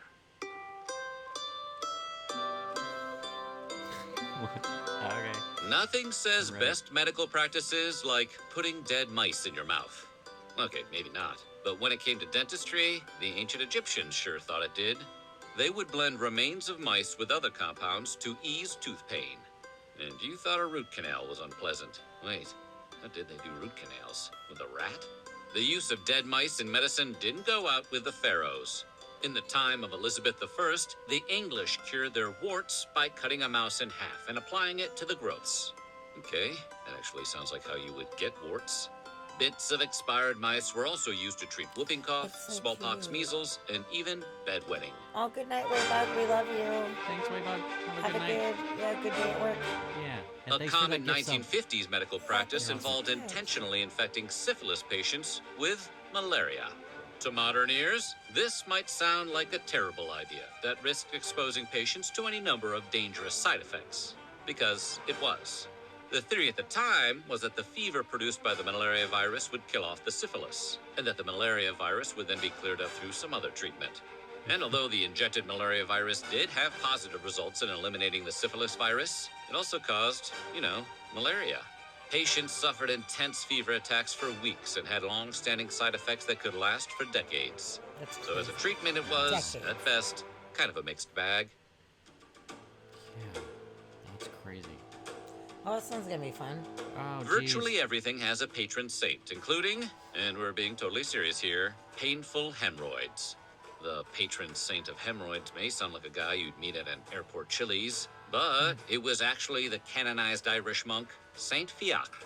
It was once believed that if a person didn't pray to Saint Fiacre, they would suffer from hemorrhoids, which is a powerful incentive to get your kids to say their prayers. And if the threat of hemorrhoids didn't get you praying, then the cure for hemorrhoids certainly would. Because if a person chose not to pray to Saint Fiacre and came down with hemorrhoids, they were sent off to the monks who would cure the ailments with a red-hot iron. Alternatively, the patient could sit on Saint Fiacre's famous rock, the spot where the 7th century monk was miraculously cured of his own hemorrhoids. Okay. We imagine most patients opted for the rock over a red-hot poker, Yeah, but it was pretty medieval much. times. That rock may have been covered with red-hot pokers. Later treatments, like soaking in a hot bath, were far more effective and far less painful. Yes. Yeah. Did they put the poker on it? Or the poker, like... Long Sure, before the operating miracle it, of yeah, that's Botox, awesome. 19th century doctors were using paraffin wax injections to smooth out unsightly wrinkles. The wax was also used in breast augmentation procedures. It's also used to make candles and crayons. But nobody cares about coloring in the dark when there's boobs to be inflated. There was, however, a downside. Wax hardens. And in this case, the paraffin would harden into thick, painful lumps known as paraffinomas. These injections were quickly abandoned once it became widely known that they caused granuloma formations and embolization, which is the blocking of blood vessels. Sounds like a small price to pay for a wrinkle-free smile. Yeah. Mercury was an extremely popular medical treatment from ancient times until fairly recently, possibly because of how mysterious and cool it looks. The ancient Persians and Greeks used it as an ointment, and 2nd century Chinese alchemists prized liquid mercury for its supposed ability to increase lifespan and vitality. Some healers even promised that by consuming mercury, sulfur, and arsenic, one could gain eternal life and the ability to walk on water. No. In actuality, mercury and arsenic are so toxic that they're often referred to by scientists as turbo-poisonous. Citation needed. Needless to say, consuming mercury, sulfur, and arsenic is much more likely to lead to an extremely painful demise rather than give you the ability to jog across the ocean. Even in more modern times, mercury was still being used to treat sexually transmitted diseases like syphilis. But again, it was more often killing those it was used on than curing them. Which, I guess, technically does cure the syphilis. Oh, hi, Buttery. Buttery. What's up? The discovery of radium made Marie and Pierre Curie household names and led to an expansive industry of radium-infused glowing products. Probable slogan, they glow because they're radioactive. Unfortunately, That was a terrible radium was slogan. also Yeah. used in several questionable medicines, because if it glows in the dark, it must be good for you. One advertisement even touted the benefits of preparing radioactive drinking water at home to cure various ailments. Marie Curie herself died from exposure to radiation in 1934, so it's probably best to keep radium out of the medicine cabinet. Oh, back to lobotomies again. One treatment for mental illness that became popular in the 1930s was the lobotomy. which is the removal of parts of the brain in order to curb depressive drunk. symptoms. Yeah, Even at that's the really time, cool. lobotomizing was acknowledged as a dangerous procedure that often left patients with a permanent disability. It also negatively affected their ability to function in society, their memories, and their personalities. But despite the well-known risks, approximately 50,000 people were lobotomized in the U.S., often without their consent. The procedure declined in popularity as electroconvulsive therapy and psychiatric medication became more widely practiced. Jack Nicholson's performance in One Flew Over the Cuckoo's Nest probably didn't hurt either. Oh, this is the fucking worst, man. Ah, yeah, tapeworms. Fad diets are rarely a good idea, but Effective. some are worse than others. For example, the tapeworm diet was an early 20th century weight loss method that relied on the not exact science of deliberately ingesting a Lard tapeworm. be gone. Sounds like an easy way to shed those excess pounds. But the truth is, most tapeworm species actually have horrific effects on the human body, apart from stealing all the food you eat. Many who participated in this diet wound up suffering from malnutrition, nausea, vomiting, diarrhea, anemia, and the wish that they would have just joined Planet Fitness. Yes, plain toast. I agree. Yeah. Before the dangers of smoking were well known, or at least disclosed to the public, there were numerous ads touting the health benefits of cigarettes. Some even included endorsements from doctors who would promote a particular brand's positive aspects. Because when the Marlboro man hands you a big sack of money, you start telling people cigarettes will cure baldness and let you see in the dark. During the 19th and early 20th century, smoking was even suggested as a therapy for asthma, of all things. It's fucking insane. Believe it or not, the bacteria in poop can have a medicinal effect. That being said, it can also cause tetanus. So maybe think twice before writing yourself a prescription to Chairman Meow's litter box. Animal waste was a common curative for various injuries, even as late as the 19th century. One Victorian remedy to ease a sore throat included dried dog biscuits, not the kind you find in a box. And the ancient Egyptians used the poo from a donkey, crocodile, dog, gazelle, or fly for numerous medicinal purposes. Wow. It's gonna be hard to collect fly poop. Yeah. Medicine back in the medieval era was guided just as much by astrological superstitions as it was by medical knowledge. Medical astrologers were so revered that many thought they were real-life magicians. Doctors would refer to special calendars containing star charts with different labeling to aid with diagnoses. For example, body parts were assigned signs of the zodiac, and organs were assigned planets. So, Doc, I think my Jupiter is inflamed, would be a common complaint. After the patient's star chart was examined and compared to the current positions of the stars, their ailment could be diagnosed and treated. These days, if the doctor has you fill out a star chart before your appointment, you should turn around and see if your Uber driver has left yet.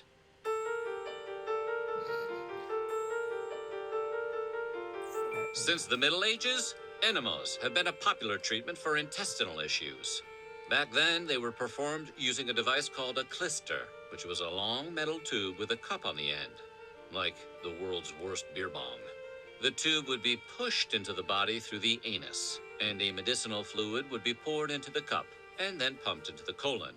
One of the most common fluids used in the clyster was a concoction of boar's bile, thought to have beneficial effects. Other fluids included herbs, opium, oxygen, tobacco, and turpentine. Nothing cures what ails you like butt-chugging turpentine. King Louis XIV of France is said to have had over 2,000 enemas during his reign, so we're Jesus. guessing he liked them. Some were even administered as he sat on his throne, so if you ever tour the Palace of Versailles, maybe don't sit on that chair. Can you hear while sitting? Seems like you'd have to be laid down for that. I think, yeah. The Going modern against gravity science if of you're sitting. anesthesia is fairly new, having only become common practice over the last 150 years. Before that, doctors would use a range of other medical treatments to induce sleep before an operation, you know, like a hammer. One popular method was something called Dwale, an herbal anesthetic made from 7 ingredients: bile, lettuce, vinegar, bryony root, hemlock, opium, and henbane. Some of these ingredients are harmless, but others are incredibly lethal. Mixing them incorrectly could put a patient to sleep permanently, which made the act of anesthetizing almost as dangerous as the surgery itself. Nevertheless, Dwale was a popular anesthetic from the 12th to 15th century. and even made an appearance in Hamlet.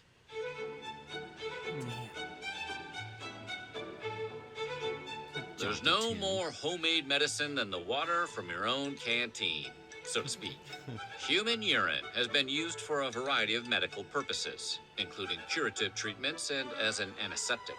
Romans are said to have used it to whiten their teeth, which, hard pass. King Henry VIII's surgeon recommended that all battle wounds should be washed in urine, and later it was used to treat sores caused by the bubonic plague. And we saw how well that worked. Urine is popularly believed to be sterile, even today, but scientific evidence shows that is not the case. You're better off just buying some antiseptic at a local pharmacy.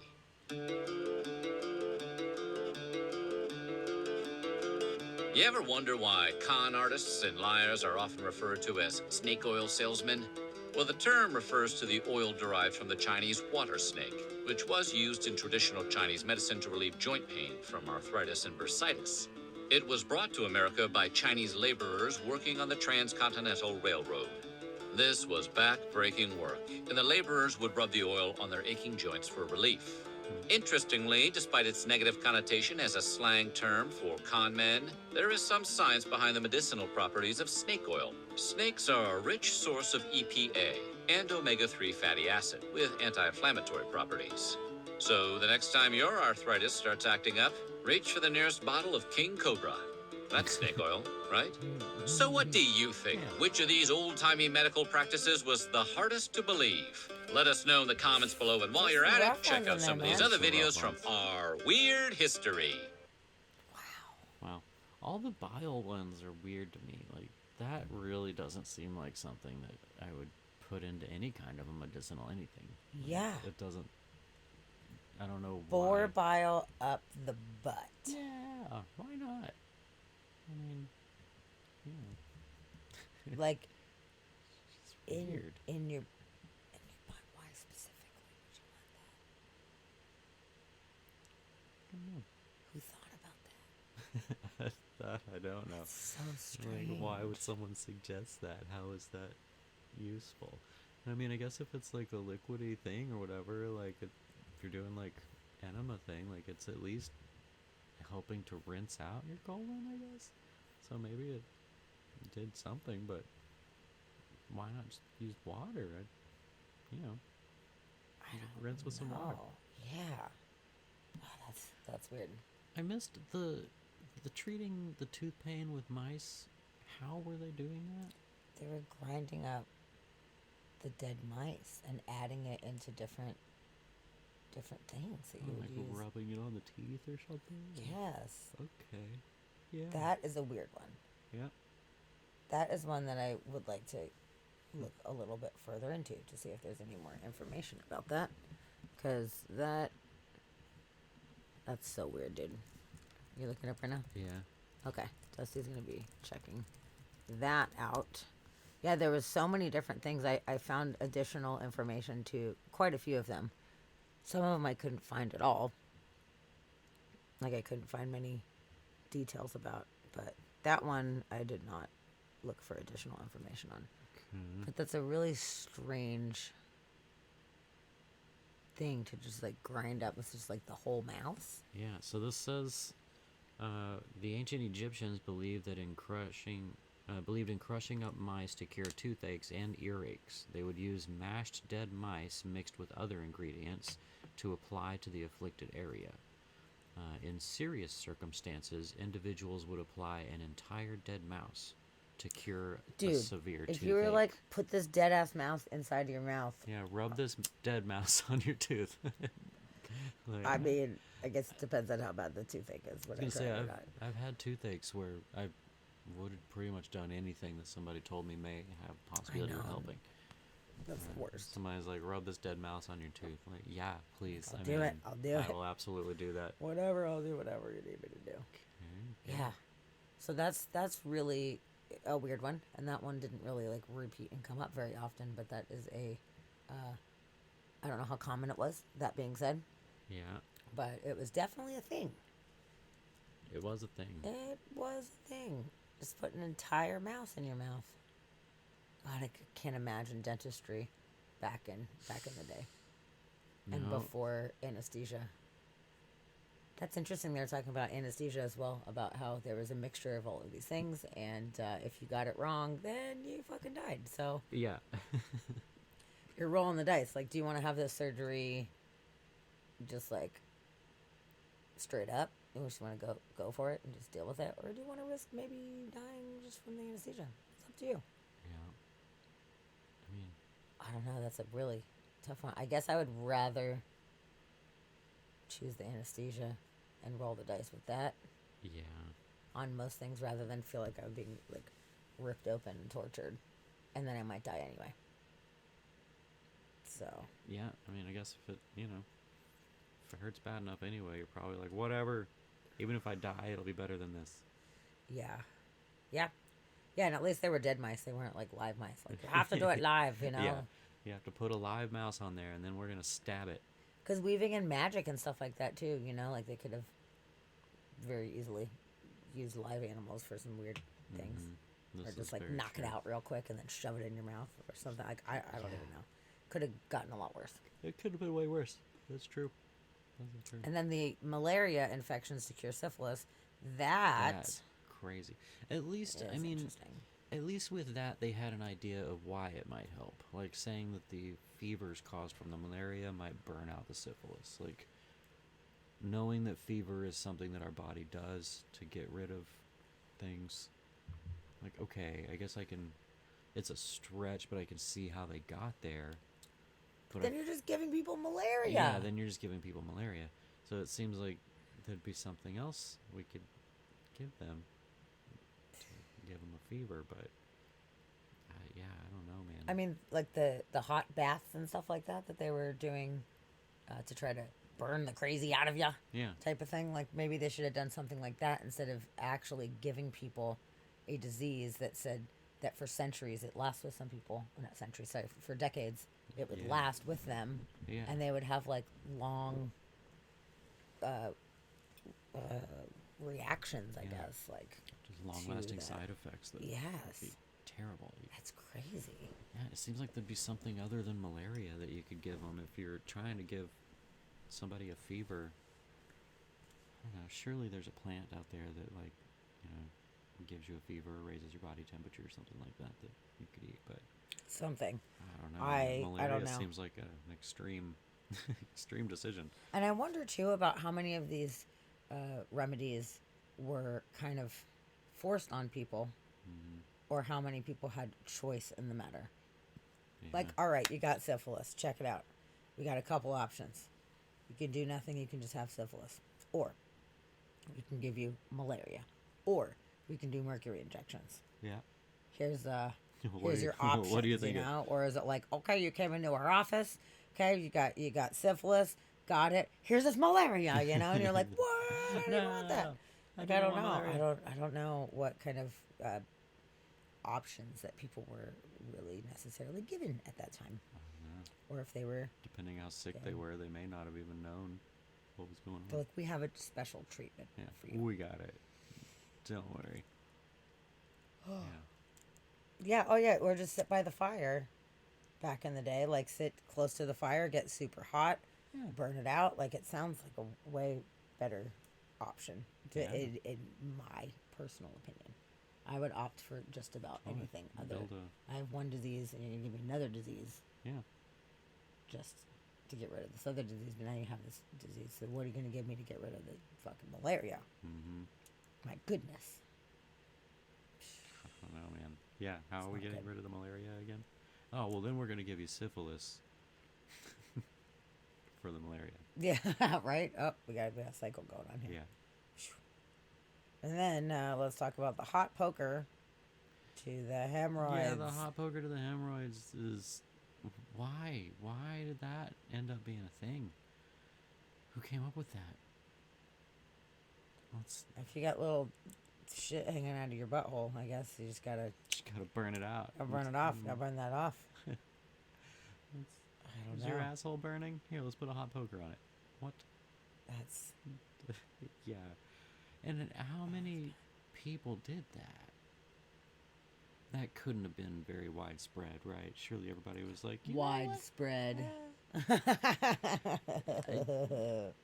mean, surely people were like, you know what? I'll just hang out with my hemorrhoids. I feel like I'm good. We're fine. Yeah, I'm like, all right, here's your choices: suffer from hemorrhoids or have this flaming hot poker in your butthole. Not good. Not good. Not good. They at used to do that to pregnant women in their last month. Hot iron their butthole. all. That's not good. Why? That's not good at all. Wow. Are hemorrhoids a thing in the last month? I don't know. I don't know. Like, were they doing it for hemorrhoids, or was it That's just like horrible. you're a pregnant woman, here, take this hot iron at your butt? Don't know. Kirby. Jeez. That is rough. Oh, they're prone for hemorrhoids. Okay. I was thinking I had heard that. Oh, she was saying they would lock them in a room with a roaring fire. Oh. Oh, yeah, to get them all hot and bothered. Get them all hot and bothered. Get that baby come out. The baby's like, it's too hot in here. I'm leaving. That's fucked. That's fucked up. Open the window. Yeah, there was some interesting ideas of what to do to people back in the day. Yeah. At least people were thinking out of the box. It's good. If there's anything humanity is good for, it's innovation. Yep. We're resourceful and we have ideas. Whoever came up with the idea to give tapeworms to people on purpose, that's the worst idea. I don't know. That's not the worst idea. Oh my god. It's a really, really bad idea. It makes total sense. Trying to lose weight? Here, have this tapeworm. You can eat all the food you want to. Tapeworm's totally going to eat it all. You're going to be good. It's going to be fine. And then when it gets too long, we'll just pull it out. Yo, they're like 20 feet long Yeah. or more. Mm-hmm. No. Can you imagine having, would you feel it moving around and stuff like that? Oh my god. Oh man. Hopefully not. Oh I'm man. going to go for a no. That is a legitimate fear of mine. Is the tapeworm. Yeah, I don't like that. And they would get him on purpose. Lard be gone. Lard be gone. Yeah. It's interesting because back in the day, if you were actually like a curvier or chubbier person, it was seen as a status symbol because you had enough access to food, which meant you were richer. And they were like, wow, neato, look at you guys. You guys are curvy, so therefore you're successful. Mm-hmm. And then all of a sudden something happened, and then they were like, you better eat this tapeworm. You gotta Because eat this you're going to tapeworm. be completely undesirable if you do not eat the tapeworm. Yeah, that's true. Lard be gone. Oh my goodness. I know we thought you were cute last year, but things have changed. Things Times have changed. Yep. This year, tapeworm. It's like stocking stuffers. Thanks, honey. What a nice gift. Thank you. I got you a tapeworm. I got you a tapeworm. Hooray. Finally, I can have the look I've been going for. Oh my goodness gracious. Wow. That's rough, dude. That is pretty rough. And then, okay, so if they were a queen or high or other highborn women, all sorts of people had to watch the birth to make sure it was the real baby so it could be verified as the correct blood child of the male who fathered it. Mm-hmm. That's Everybody's awkward gonna too, watch. yeah. Come Yep. on, everybody.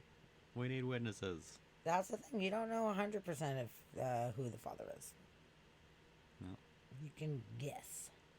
Well, I mean, obviously, the man is not lying. Obviously. Well, that doesn't matter because chicks can bang out whoever when the old kingy is a little busy That's doing true. whatever, you know? Like, you never know. That's very true. But, I'm just, yeah, that's messed up. So, and then we've got the astrology, which is interesting, them doing the charts for people Yeah. and diagnosing them based on their astrological chart. Yeah. Which, I kind of see some kind of usefulness in that. Every sign has their own, areas that are, end up being their most common medical issues. So, it could be something to it. But, who knows? Who knows? That Eastern medicine, that could have been Eastern medicine inspired. something. I don't know. That's pretty crazy. Okay, so Princess, you've been watching what is it? What's the show? Game of Thrones? Is it Game of Thrones? no, probably Or Rain, maybe, or one of those old British shows about old royal times and Yeah. stuff. I don't know what they're all called, okay. but yeah. I like those shows. Okay, let's see. This is a super duper bizarro treatment Okay. that I have a hard time understanding what the fuck these people were thinking doing this. So, tuberculosis, as we know, was a huge epidemic for a really long time, killed a fucking shitload of people. Big problem in Victorian times leading into the early and mid 20th century. So they decided that the best way in order to treat tuberculosis was to take a bunch of lucite balls and put them inside of the lungs.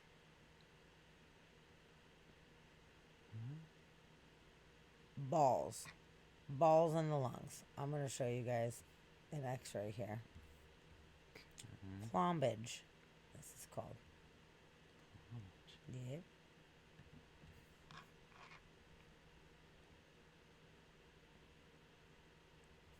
Hold on, let me squish this down a little bit. It's a little out of control. I think that's as small as it'll go.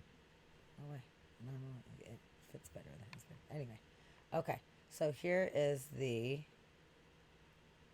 balls that they would put in your chest. There's these balls that they would fill the upper lobes, and the thought process was that it would collapse the lung, and they're giving the lung chance to heal. How, What? What? Yeah. How would that collapse a lung? Also. I'm not sure. Maybe it restricted some kind of airflow or blood flow or something. I'm not sure. But it says the theory behind the plombage treatment is that if the diseased lobe of the lung is physically forced to collapse, then it would heal quickly. The technique involves creating a cavity surgically under the ribs in the upper chest wall and filling the space with inert material. The materials used in this procedure are lucite acrylic balls, ping pong balls, mineral oil, air, fat, paraffin, wax, and rubber sheath. What? Yes. Treatment involves complications. No way. Like hemorrhage, infection, fistulization to bronchus, great vessels of thorax like aorta, esophagus, and skin. So that's not good. Radiographic features depends on the material used in the plombage treatment, and associated chest deformity and resected ribs. Lucite balls are seen as multiple rounded ring shadows in the upper lobe of the ring on the radiographic image, as in our patient here. So, yeah, they would go in from the Weird. side under the ribs in the upper chest wall, and they would inject them into the lung. So, Ping pong balls. so they're going through the ribs and like into the lungs, or they're putting them between the rib and the lungs in order to compress No, the it's lung going down. inside of the lungs. What? Yeah, creating a cavity surgically under the ribs in the upper chest wall and filling the space. That doesn't tell me Oh. in the lungs though. Well, this is showing it inside of the lungs. That's like all up in the lungs, then, dude. Is it, or is the lung collapsed and they're putting those, like, is this, like, is this the cavity that's created, and like this is lung, and this is lung, Okay. but there's a cavity between like the ribs and the lung itself in order to collapse this lung. I mean, you might be onto something with that one. Princess, whose idea was this? Like, I don't fucking anyway know, dude. about it, that It's a doesn't really sound good. weird idea. And this was a treatment during the 30s to the 50s. Wow. That was gonna be my next question. Was when did we say this 30s was? to That the was fucking 50s. That's way more modern than I thought that treatment was Yes. gonna be. Didn't Yep. think that was a. So there was anti-TB drug therapy that came up after that fact, but this is beforehand. So that's crazy. So I guess it doesn't specify, but that does make sense. If you make a cavity, you fill it with a bunch of shit, and it just forces the lungs to close. Yeah, like it squeezes that lung. That makes more closed, sense. What the fuck, dude? which- That's yeah. so weird. I'd never heard of that in my life. This was something I learned today, Yeah. and I was like, "What?" Okay, I'm sharing Yeah. that with these fucking guys because I don't know what on earth is going on right now. It's so weird. Yeah, princess. Yeah, like put it on top of the lung in order to collapse it down. It's like it's the only. Cause yeah, I was wondering like if you fill the lung with something like that, you can't collapse it if it's full of something, right? Like, I don't know. That's a weird one. That's real weird. It's weird. It's super duper weird. Mm. Okay, well, I don't like that. since we're talking about weird shit, there's even weirder than that. Oh man. And this one, I love it. I think it's hilarious. Okay. And it's so fucking weird. And this just shows how fucking kooky people are and how they have no idea what's going on.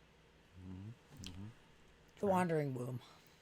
Oh, the wandering. We're gonna. Does Womb. anybody who's listening right now know about the Wandering Womb? Yeah.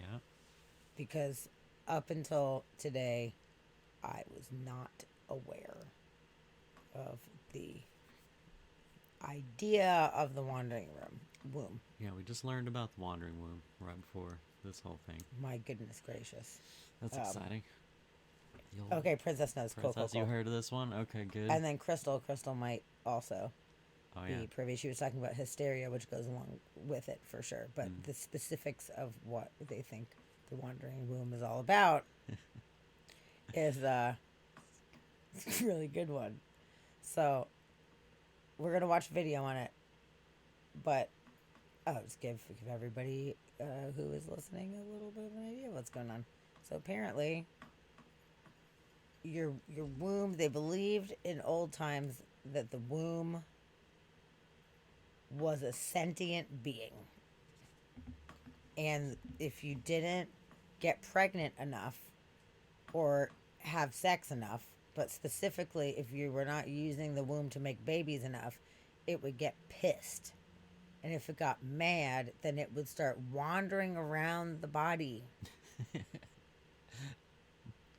And it would make you sick by wandering because it was mad at you. You just picture like an angry womb just stomping around the body, like. "Meh." Yeah, yeah. Just Totally. Like, throwing flip a this and fit. out of here. So, in order to deal with this problem, there was a bunch of different ways to go about it. They would say, you need to have more babies.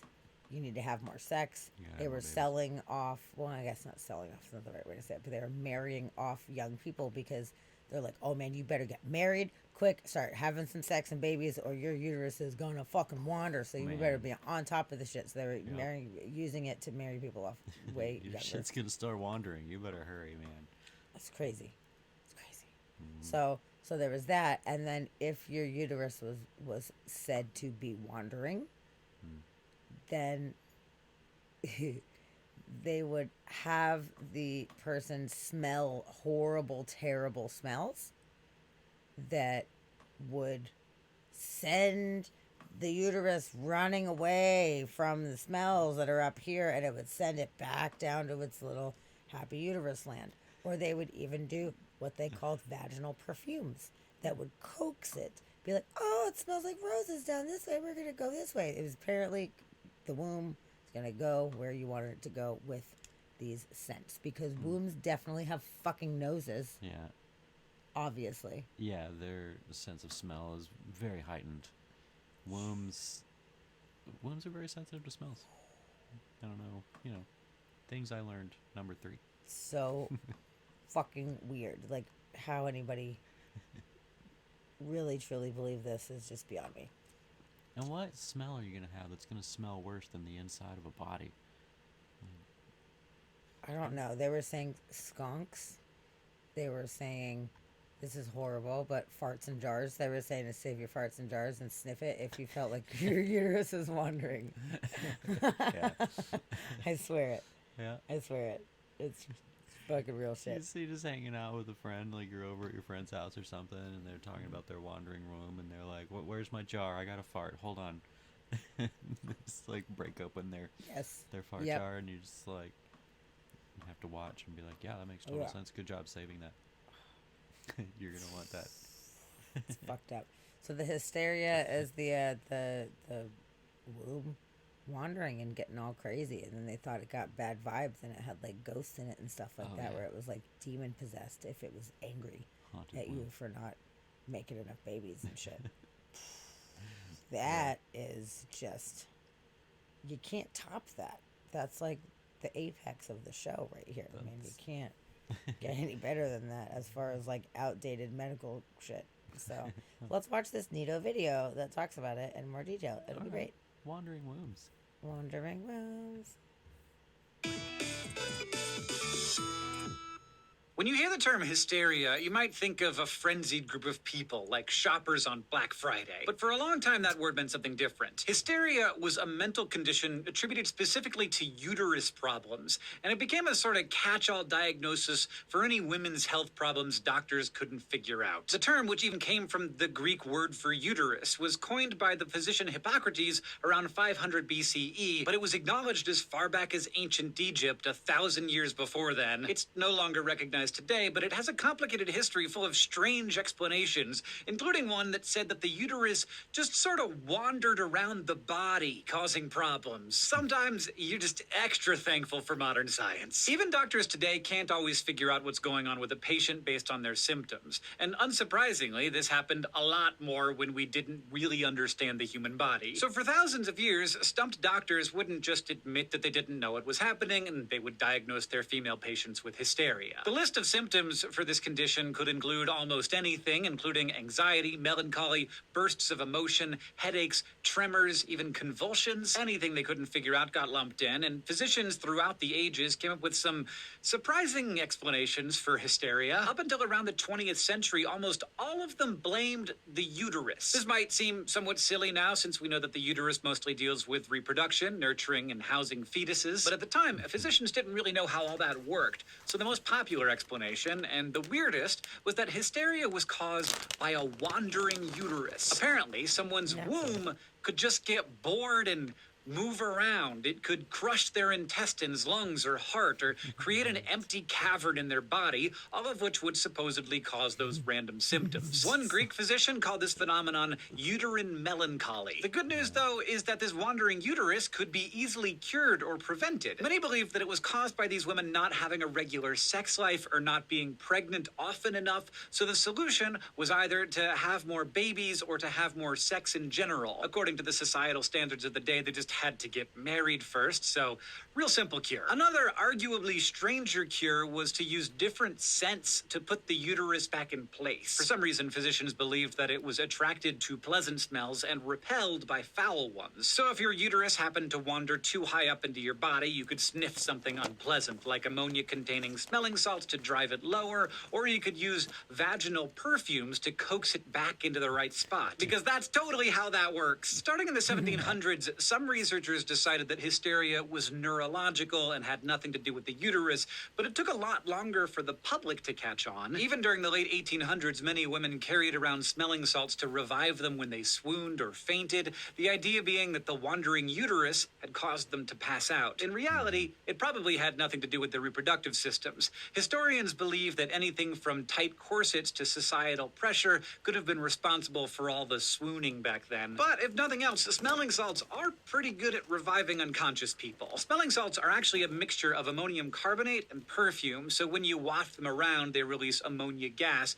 which can irritate the linings of your nose and lungs and cause you to suddenly inhale. That will likely snap you back to consciousness, no uterus adjustment required. There were other quick fixes for hysteria too. Around the 1870s, a device was invented to help women who couldn't get enough sex in their lives: the vibrator. Widespread views on hysteria finally started changing around 1890 or so when everybody's favorite psychoanalyst rolled in, Sigmund Freud. Freud had learned about this condition from other prominent teachers, and after finding a few case studies, he helped popularize the idea that hysteria was neurological and therefore must apply to all sexes. But then, in true Freud fashion, he suggested it was caused by someone not having a mature enough libido, which led to them not having enough sex, which is also just not a thing. Although most people abandoned the uterus idea after that point, hysteria didn't really fall out of pop culture, at least in the West, until 1980. Then it was removed from the third edition of the Diagnostic and Statistical Manual of Mental Disorders. The DSM is the manual clinicians use to guide their diagnoses, so once hysteria was out, it was no longer considered an official condition. Today, many of the symptoms traditionally associated with hysteria are linked to things like clinical anxiety or depression instead, and hysteria got replaced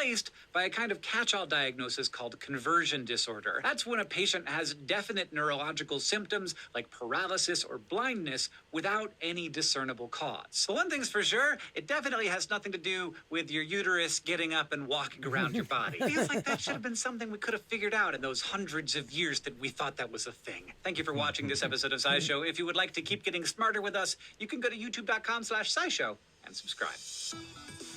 That is too fucking That's funny. really weird. Yeah, What I the mean, fuck? we loved dissecting people back then. Why were they not, as soon as some lady died with hysteria, why would we not just cut her open to see where her uterus is? Like, why was that a thing for so long? It seems like they would immediately be like, we gotta chop her open to see where that uterus is. I think men are the one that came up with that to get women to have more sex with them. Maybe. Oh, this is happening. Your uterus is wandering. You better have some sex. Stat. Yeah. It's the only Right way. away. Marrying people off younger because of it, and then saying that that was the best way to cure that. Yeah. I'm pretty sure that was a male concocted thing. But if and the male uterus is perpetuated. wandering, would it even know if sex was happening? Apparently, it lures it It down lures it back there. down, like- Yeah. Because when you're having sex, you're not having sex with a uterus. No. So But it's if like it's like, upper- hello, uterus, come back down here. Hello, We're hello, doing hello." business. Yeah. We need you down here to make the babies. Yeah. The clit just makes a phone call. It's like, hey, uterus, get back down here. That's so weird. What a weird thing. I just can't believe that people actually really believe that. Yeah. Princess, they only dissected men because why bother with women? Yeah, I mean, women were confusing on the inside anyway. Who knew what was going on in there? So I guess there was a movie about it, and there's a trailer. You want to watch this trailer for this movie called Hysteria? Yeah, That sounds fun. I kind of do.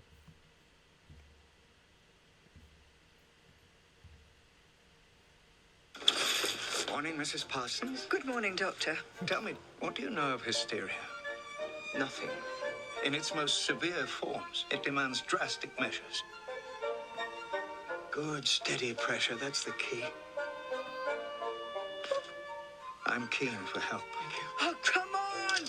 Not enough hands to do the work.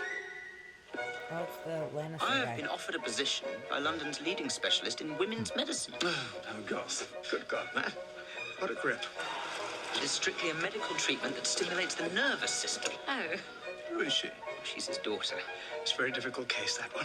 it must be difficult pleasuring half the women in the city. Pleasure has nothing to do with it, I can assure you. I suppose that depends on whether you're over the table or on it. Bye! Isn't she a Chinese firecracker? I must find some way to attend to these women properly. Hysterical. French had quite a bit of luck using their tongues. Oh, no. My new generator. My God. Makes you all warm and tingly. Bugger. Now, who should we try it on? We are not going to take a dangerous electrical device and press it against a lady's most gentle areas. Are you hurt? No. Oh, right there.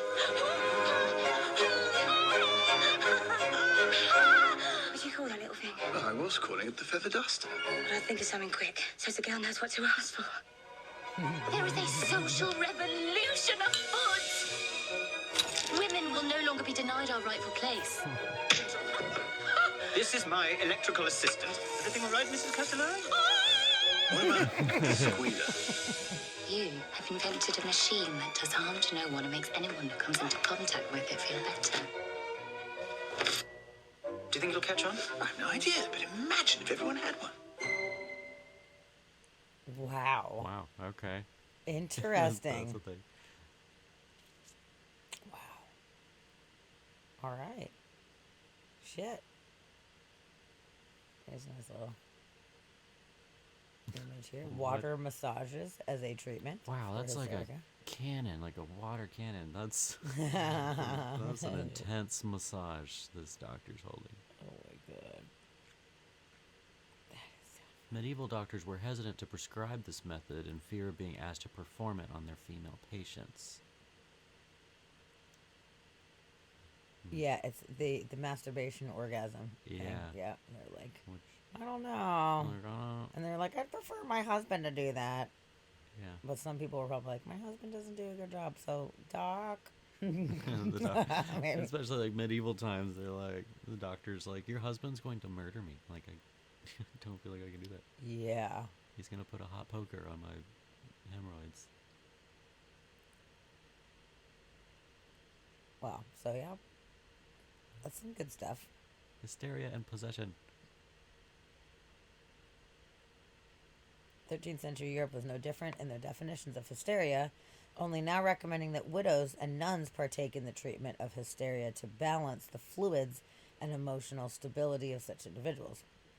Preferred treatment, however, was still married intercourse, as well as vaginal massaging techniques. Nuns, they even told nuns to do it. However, if these methods did not work, the alternative and most extreme explanations would be of the supernatural torment of demons. Oh, yeah, you're going to get demons. Wow. It was widely held belief that if hysteria was not treatable by methods of the older ways, then the symptoms were the beginning of demonic possession caused by a hexing witch. The most desirable victims for the alleged demons were young women suffering from depression, single women, women who were viewed as difficult, and elderly women. Women who were Naturally. difficult. Okay, so we're getting possessed here. Oh, yeah, she's got a Demonic wandering uterus possession for as sure. result of hysteria. Hmm. That uterus is wandering. Dude. Hardcore. Okay, so the notion of demonic possession came from the misunderstanding of mental illnesses, which existed during the time. Because of this, most physicians assume that the traits for demon-possessed women, or demoniacs, that's a good word there, were consistent: convulsions, increased intelligence accompanied by clairvoyance and spontaneous tremors, amnesia, extreme emotional unbalance. I apologize. Once this was diagnosed, the popular assumption was that there was another witch that had caused the possession, or the suffering patient would need to be found in order to reverse it. Naturally. By medieval canon law, any woman suffering either hysteria or demonic possessions were considered blameless of their actions. Thus, rather than stand trial, female criminals, or in the extreme cases, the possessed, were sent to priests in order to have exorcisms performed. Alas, if the exorcism did not work to calm the women, it would mean they were unsavable, and the priests feared being taken by the demon possessions themselves. It wasn't until the late 17th century when the belief of these unusual possessions was phased out, and the possibility of seeing those troubles as mental illnesses became more present in the medical world. Yep. Wow.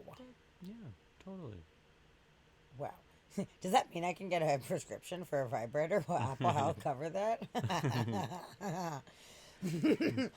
Help! A witch put demons in my uterus. I need a vibrator.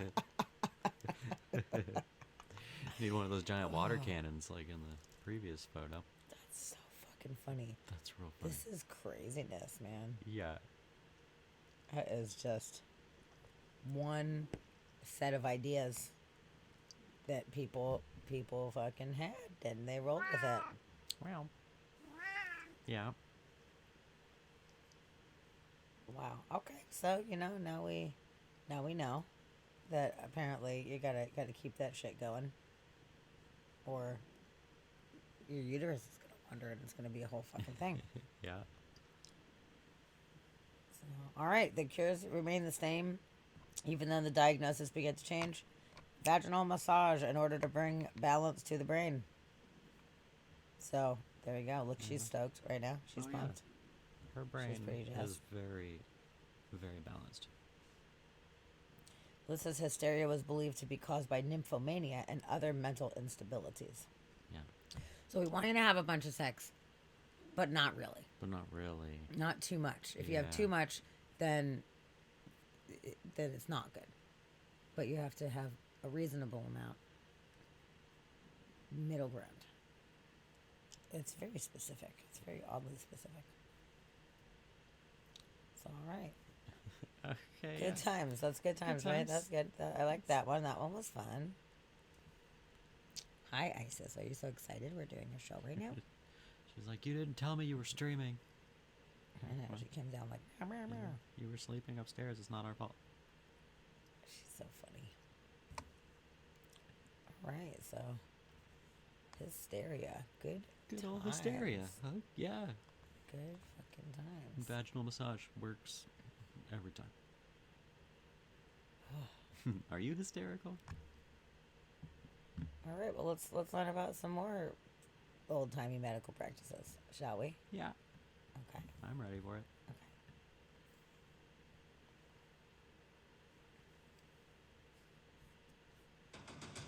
The most shocking old-time medical practices. Garth Marenghi. Heroin cough syrup. The pharmaceutical company Bayer coined the name heroin in 1898 and marketed the drug as a non-addictive cough medicine, among other uses. Heroin was sold in a variety of forms, mixed in cough syrup, made into tablets, mixed as an elixir, and put into water-soluble heroin salts. At the end of the first year, it was popularly sold in over 23 countries, with Bayer producing around 1 ton of heroin in that year. Jesus Christ. Mercury. Mercury was once used as a common elixir and topical medicine. While some accounts claimed it was successful in fighting infection, patients often died from organ damage caused by mercury poisoning. The whirling chair. Super weird.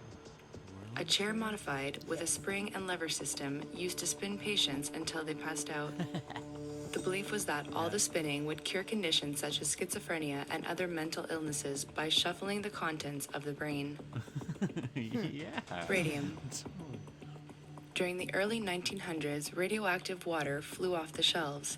It was considered in the medical community to cure mental illness and even prevent aging because of its ability to stimulate cell activity. The U.S. Surgeon General at the time considered it a legitimate treatment for diarrhea and malaria. Radium began appearing in not only water, but also in chocolates, contraceptives, toothpaste, and suppositories.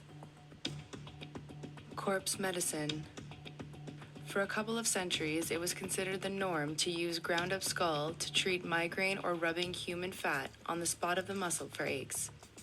Human organs, fat, bones, blood, and mummified remains were considered magical, and the cannibalistic remedies were used up until the 18th century. The general idea behind this practice was that the patient receiving the treatment would actually benefit from the soul and spirit of the donor.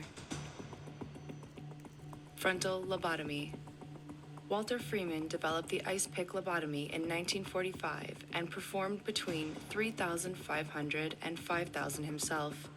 Later, he was considered a moral monster, and lobotomy one of the most barbaric mistakes of modern medicine. Lobotomy consists of cutting or scraping away most of the connections to and from the prefrontal cortex, the anterior part of the frontal lobes of the brain. While a small percentage of people supposedly got better, for most patients, lobotomy had negative effects on their personality and ability to function on their own. Bloodletting. In the Middle Ages, blood, and excess blood in particular, was often seen as the cause of multiple ailments. Therefore, doctors would remove large quantities of blood from a person's veins in hope that it would cure them. The two main ways of doing this were by leeching or simply cutting a vein. Arsenic. Fun. Arsenic may be a well-known poison, but for centuries it was used as a medicine. Arsenic was a key ingredient in many medicines used to treat arthritis. It was also a supposed cure for malaria and syphilis, used from the late 18th century all the way until the 1950s. To cure the malaria that you gave him because they had syphilis. Trepanning. Got it. Trepanning involved burrowing a small hole into the skull to expose the outer membrane of the brain. It was believed to alleviate pressure and treat health problems localized within the head. It was thought to cure epilepsy, migraines, and mental disorders, and was a common fix for physical problems like skull fractures. Such exposure of the brain to airborne germs would often be fatal. Stink therapy. In the Middle Ages, the Black Death was thought to be caused by deadly vapors.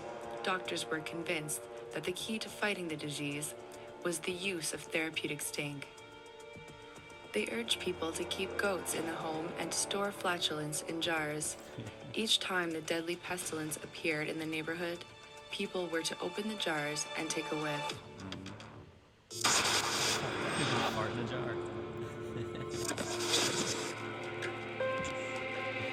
That's crazy. That's funny. What the fuck? Stink therapy. You should keep goats. Just, keep some goats. That's something I was trying to get more information on, and I was Googling it, and there wasn't much coming up for stink therapy. Which sucked because I was like, this is awesome. Yeah. I need to know more about this. And there wasn't very much that came up as a result of it. But, yeah, well, like the plague doctors, like their masks and their big cones, they would put like all the different incenses and stuff in there.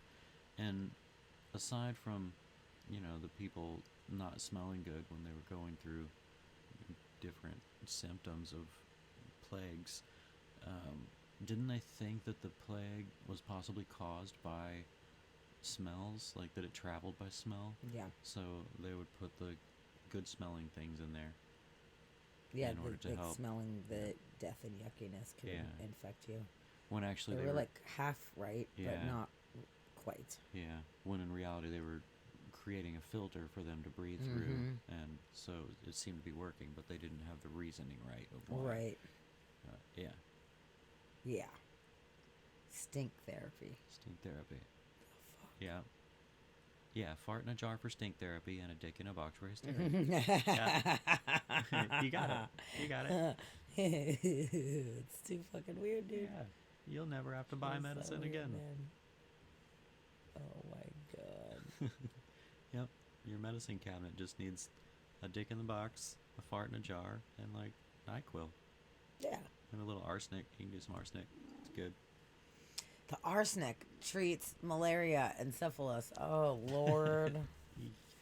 Lord. That's bad. How were they not realizing that they were poisoning themselves? Like, how was it not being noticed that this is no. This is making it worse? It took time, I guess, for them to figure it out. Observation. Which, some of these things, they weren't really hurting anybody specifically doing some of these weird things. Yeah. Snails and stuff like that or whatever. But when it comes to some of these things that over time they realize, like, oh, fuck. Like, that's a really rough one. You're like, oh, no, we've literally been poisoning people. Yeah. Like, the radium, that shit is the most intense. Which, actually, we should show this next video is the radium video. That focuses a little bit more on that, and it's just absolutely unbelievable how many products they made out of radium, pushing it, pimping it. Yep. Man, it's What was that TV show that came out a year or two ago that was the girl, like the Radium Girls painting the... It's a movie, and it was called Radium Girls. Was it? Okay. It was just a movie? Mm-hmm. Oh, I thought it was like a limited series. But yeah, okay. No, it Radium was Girls. fucking-tastic. Good I movie. absolutely loved that movie so much. If any of you guys have not seen it, I highly recommend watching this movie. It's absolutely fantastic. Great movie and great historical account of what was actually happening with the main chicks that basically fought to expose the radium industry, which was trying super hard to not admit that it was poisoning people. Mm-hmm. So, Yeah, they ended up dying from it because, they were essentially ingesting radiation every single day. She says, hate to miss it. I'm off. I need to take my hysteria treatment before a shower and bed. Crystal. That's fair.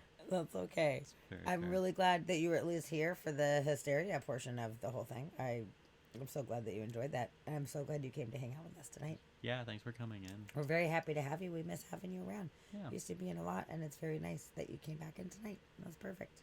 Definitely. So, good. You're always a good comic relief chatter. So it's great. You always have good insight. Definitely. We love you too. Yeah, love For you too. sure. Have a good night. Yes, and come back soon. Hooray. Yeah. All right. So yeah, let's do it. Let's check out the radium one.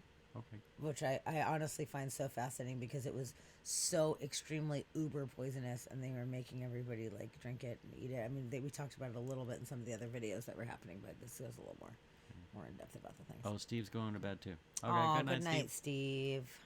Sweet dreams. Don't forget your hysteria treatment. It looks like we just got Princess. It's the Princess show right now. Yeah. Looks like Princess might be our only chatter. Oh my goodness. Princess, are you in? Are you Looks gonna like be Buttery so is lonely? lurking.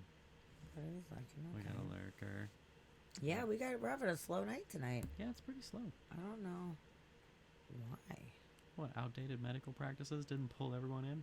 I don't know. I think thought it's fucking for sure awesome, that dude. was gonna pull everyone in. I think it's awesome. I don't know Whatever. the deal is, why, but Oh. oh well, you Oh. know what? Talk about perfect fucking timing.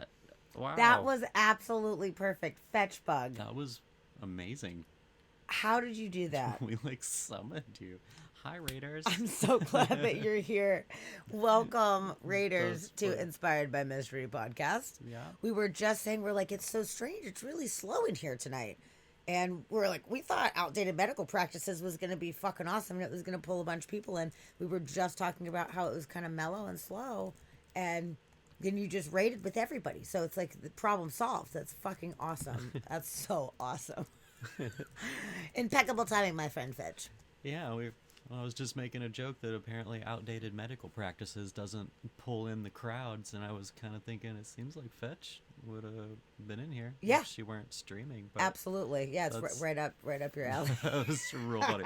We're literally like, wow, that's a slow That's night. fucking great. We're good. Oh, I Glad love you're it. here. I'm so glad. That is absolutely perfect. Welcome all you new followers. I'm so happy to have you guys. This Thanks is for all those great. follows. Look at all those emotes just flying. Yes. That's awesome. Fetch, tell us what you did tonight. What was your whole show about? I'm sure it was something amazing. But but yeah, so we'll just give you guys kind of a little heads up on who we are and what the specific show is tonight. Yeah. So we are Inspired by Mystery podcast. My name is Sammy and this is Dusty. Hi. And we do every Monday and Wednesday at 7:30 Pacific time. We stream for about 4 or 5 hours. And on Mondays we do weird news, so we find the weirdest, most bizarro shit that's happening in the world, and we talk a bunch of shit about it very sarcastically, and it's super fun. We do Guinness World Records and, you know, a bunch of just weirdo, bizarre stuff that's happening. And then Wednesdays, we do a deep dive into some random topic that we think is awesome, or I do an interview with some very amazing, interesting individual. So it's always going to be different. Wednesdays are always something different, and we've covered a whole lot of different topics. So tonight, outdated medical practices, this is kind of piggybacking on our abandoned series. We did a whole series of a bunch of different abandoned places. And then last week was kind of this like transition episode about asylums. So it was more so about the history of asylums and all the weird shit that went on in the asylums. And we also did show some abandoned places as well. So then this week we're like, all right, there was some weird, bizarre practices in these asylums back in the day. So there's a lot of extra weird, bizarre medical things that people were being told to use, or different devices and this and that. Just basically the quackery that was going on. Runs very, very, very deep. So we just talked about hysteria, which is apparently the uterus gets pissed off if you don't have enough sex, so it starts to flap around the inside of your body, making people crazy. The wandering uterus. The wandering, as they called it. Wandering womb, yes. Wandering womb, yep. Yes, it's quite bizarre. And the best way to treat that is with vaginal massage, turns out. Yep. Now you know. Also, you can smell stinky things that will repel it to put it back to where it goes, or vaginal perfumes to help call it back to where it wants to be. The uterus sense of smell is impeccable, is what we learned. Yeah, we learned this. This is amazing. Who knew that uterus can smell perfume and run to the nether regions, or it will run away from you smelling some hideous smell? It makes total sense. Didn't know. I think it was a ploy for dudes to tell ladies this, so to be like, you just need to have more sex. You need more sex. Try to like hook up the guy that they're like high-fiving behind the lady's back. That's my guess. Yeah. So that's what we just talked about. We were about to go into radium. We're going to watch a little short video about the radium era and the amount of radium that was put into everything, and that people were systematically being poisoned by being told that it was liquid sunshine and it was super good for you, and to use this toothpaste that's, radiated in your mouth. Yeah. How about this face cream? Oh my God, it runs really, really deep. So that was really interesting, saying, hey, just use these things. It'll make you feel so much better. And people were being poisoned. We talked about corpse medicine also. Yeah. Really interesting. Yeah, where they would dig up mummies and smash their heads and pulverize their heads, make it into a powder, and then you would give it to somebody if they had a headache or whatever. They were having some kind of mental issues. You would just give them some powdered skull, and it's just gonna whip you right up. Yeah. Right, Chef Daddy. What could Yeah. go wrong? Yeah. Radioactive toothpaste is totally fine, so like Face awesome could actually. fall off, but that's fine. And they were using it as makeup and stuff back in the day too. Oh my goodness gracious. Yeah. It got really gnarly for sure. The radium era got pretty gnarly. Yeah. But yeah, some of them weren't necessarily hurting people, like the corpse medicine, for example. So like, all right, I don't believe personally, under most circumstances that are not like magically in tune or whatever, that like ingesting somebody's skull is going to help you. It's not hurting anybody either. Guy's already dead. It's kind of rude digging people up and then like pulverizing their mummy head, but it's not hurting anybody, But that's the difference between that and then the like mercury treatments and mercury injections and the radium and all of that kind of stuff. Where the arsenic, yeah, they're arsenic just is poisoning people. Arsenic was a big one. Super helpful as well. Also, just seeing some familiar faces in there. I'd like to say hello to Chef Daddy. Nice to see you. Toast my ghost. Nice to see you too. Yay. Hoolery Schmoolery. Nice to see you. Hoolery. Hoolery's in there. And yeah, I just saw a couple familiar names. That's so awesome. I know there's probably several of you have been here from Fetch as well, but I'm so glad. I've always loved having the Fetch family come in. Totally. Because right up our alley. Seriously, we have very similar tastes in the subject matter that we like to cover, and it's just always such a pleasure whenever you guys pop in with us.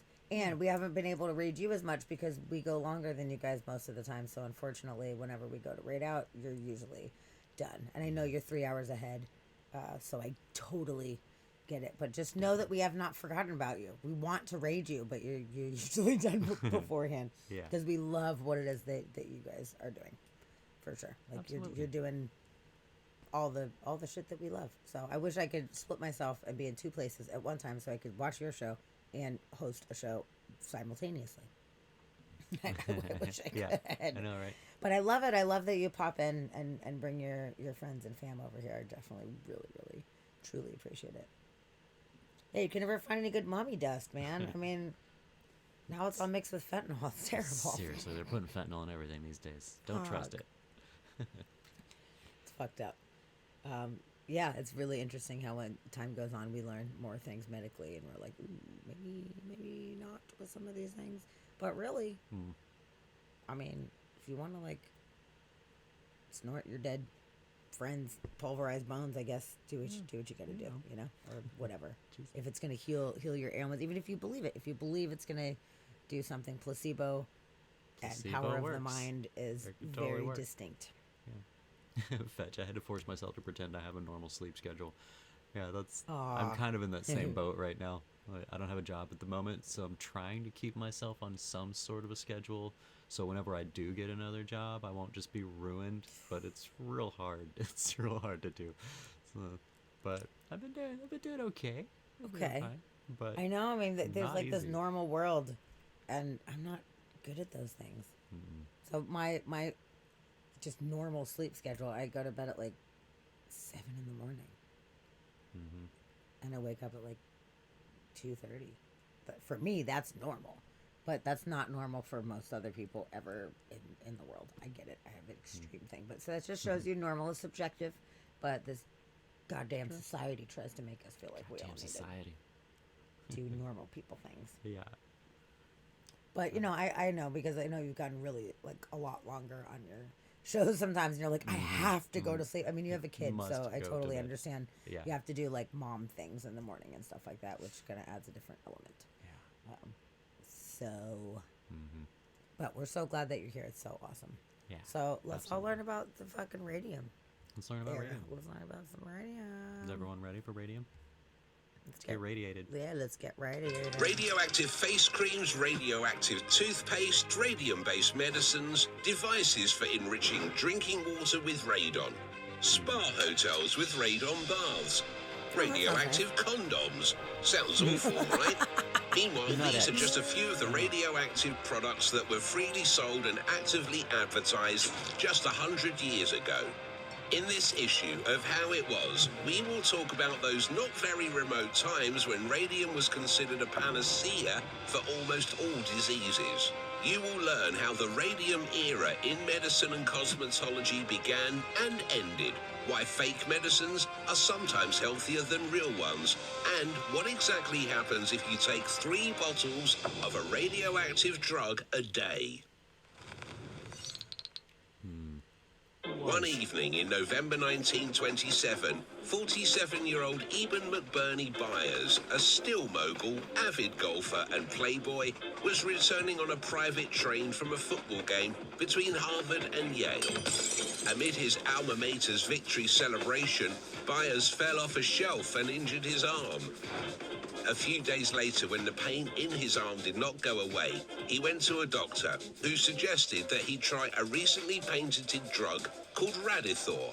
The drug was advertised as a panacea for almost all diseases, from hypertension to impotence.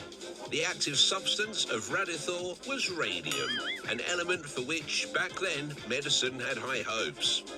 Byers eagerly began taking the drug, and soon the dope eased the arm pain. But the patient did not stop there.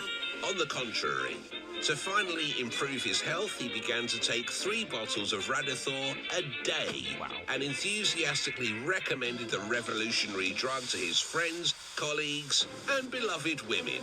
He even gave some to one of his horses. Discovered in 1898 by Pierre and Marie Curie, radium immediately attracted the attention of the medical community. It turned out that radium is capable of killing cancer cells. You really can't take this away from radium. The only problem is that this element kills not just the cancer cells, but everything indiscriminately. But at first, the danger of radium was not obvious. While the prospects for its medical use seemed endless, doctors raced to experiment with radium to treat cancer and tuberculosis, gout, rheumatism, diabetes, hypertension, impotence, and depression. Almost everything. Soon, not only doctors, but also charlatans of all stripes joined in the propaganda of radium. Fortunately for the scammers, radium did not fall under the US Food and Drug Administration Act of 1906 because it was considered a natural element. Fortunately for their victims, radium was not a cheap pleasure. So in most of the drugs ostensibly containing radium, there was no trace of radium. This was not the case with Radithor. Each drug bottle contained 2 microcuries of radium. The cost of a box of 24 Radithor bottles was $30, which is about $360 modern dollars. Its inventor was Dr. William Bailey. He claimed to be a doctor of medicine, MD, although it wasn't true. Since 1922, he had constantly been putting on the market preparations based on this element. Pain reliever, Linarium dentarium for teeth and gums, Caparium, radium hair tonic, and Arium, a remedy to fill you with a new energy. Later, he develops the radio endocrinator, advertised as the last word in scientific manufacture. It was a device worn with an adapter, like any athletic strap on that part of the body that the patient wanted to heal. But it was Radithor that became a gold mine for Bailey. In those days, doctors were not sure exactly how Andy, we were radium actually heals. just talking about that Bailey before you guys himself was read in convinced about that it that movie and how stimulates the amazing it endocrine is. glands. I In highly his recommend opinion, aging anybody was a watching. cause of deterioration in the functioning of the endocrine glands, and irradiation with radium contributed to more active production of hormones, meaning almost eternal youth. Bailey argued that Radithor, a mixture of radium-226 and radium-228 in distilled water, was a cure for the living dead, and doctors actively broadcast this idea to patients. After all, Bailey offered physicians a 17% rebate on the prescription of each dose of Radithor. However, Bailey was not alone. In the 1920s, the market was flooded with products and items supposedly or actually containing radium. Consumers could freely buy radium-containing toothpaste, bath products, hair lotions, cigarettes, eye drops that allegedly cured both myopia and hyperopia, face creams that promised shining skin. You can't argue with this one. And even condoms. The ads often included references to sex and energy. There were radium rectal suppositories to improve male sexual performance and vaginal suppositories designed to fight female frigidity. A separate item of income was special devices for the enrichment of drinking water with radon. The gas formed during the decay of radium. Yes, that's right. At the beginning of the 20th century, people were sure that drinking radioactive water is very healthy. One of the most popular devices for this purpose is the Radium Ore Revigator, patented in 1912. The device was a large water jar made of radium-containing uranium ore. Consumers were instructed to fill the jar every night and drink freely, averaging between 6 and 7 glasses each day. The Revigator became your very own home radioactive spring, guaranteed to produce a health-giving drink. And if you had any leftover water at the end of the day, advertisements encouraged consumers to water their plants. Sheer and pure benefits. The only drawback of the Revigator was its large size. Well, apart from such a minor inconvenience as radium poisoning. Therefore, soon, more compact devices appeared on the market. The Radium Emanator, the Zimmer Radium Emanator, the Thomas Radioactive Cone. Emanators were usually made from uranium ore. Water placed inside would absorb the radon released by the decay of the radium in the ore. The device just had to be placed in a container of water, and you needed to wait a little. Thanks to its small size, it could even be taken with you on trips. So that radioactive water was always at your fingertips wherever you were. Such devices were actively bought up not only by private individuals, but even by hospitals. Among the most famous fans of radioactive water treatment was the mayor of New York City, James John Walker. 3 times a day, he squeezed the rubber bulb of a device called the Radiumator, which supplied water with short-lived radium emanation. He did not stop even when the use of such devices was publicly questioned. The richest were the most fortunate of all. They had the opportunity to go to special spa hotels and take radon baths. So, in the Czech spa hotel Radium, where radium was found in water samples shortly before that, it was possible to take a radioactive bath and breathe in radon through the tubes. Good Lord. Another hotel in Claremore, Oklahoma, was built on a sulfur spring that was advertised as radioactive, though fortunately for customers it wasn't. By the way, a remarkable fact, the spa The only hotel time false Radium still advertisements work. exists and still offers customers radon baths. Similar resorts operate in Austria and Germany. What? Because it never was anyway. Because it What never was. happened to our tycoon Eben Byers? As you know, might have Andy, guessed, I know. nothing good. He continued to Yeah. take Radithor diligently and drank about 1,500 bottles over the years. In 1930, he began to complain of a pain in the jaw and severe headaches, and on March the 31st, 1932, he died in terrible agony from numerous tumours.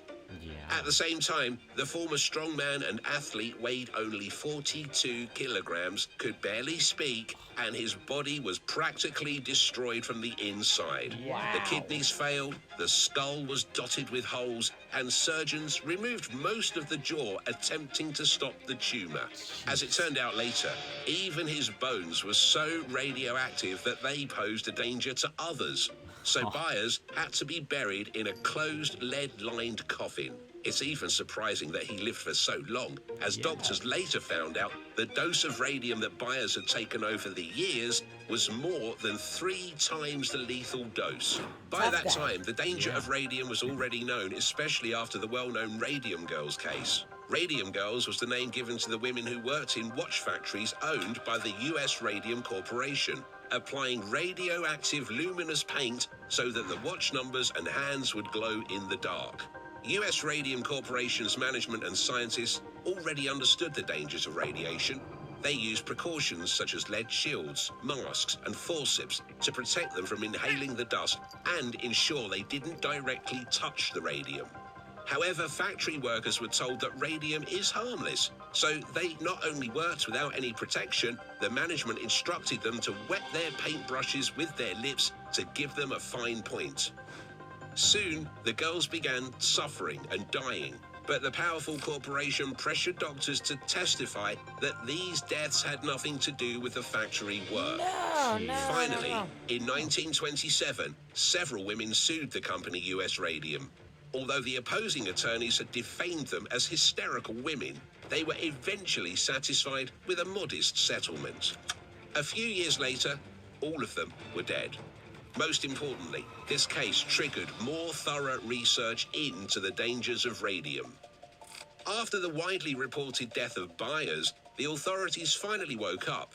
The United States Food and Drug Administration hastily conducted an investigation. As a result, they removed radium from the list of approved medicines and banned the use of Radithor. By the mid-1930s, all products that contained radium were discontinued. However, even in these circumstances, the enterprising creator of Radithor did not give up. He continued to assert that the unfortunate Byers was misdiagnosed. Bailey maintained his potion was safe. I have drunk more radium water than any man alive, and I have never suffered any ill effects, he claimed. Bailey was wrong. In 1949, he died of bladder cancer. When his body was Bailey was wrong. exhumed nearly 20 years later, it was found to be ravaged by radiation. And 20 more years later, the radiation oncologist Roger M. Mackless obtained several original samples of Radithor and examined them. It turned out that even 60 years later, an almost empty bottle of a panacea for all diseases is still dangerous. If you enjoyed the video, please do like it and ring the bell so you don't miss new episodes of How It Was.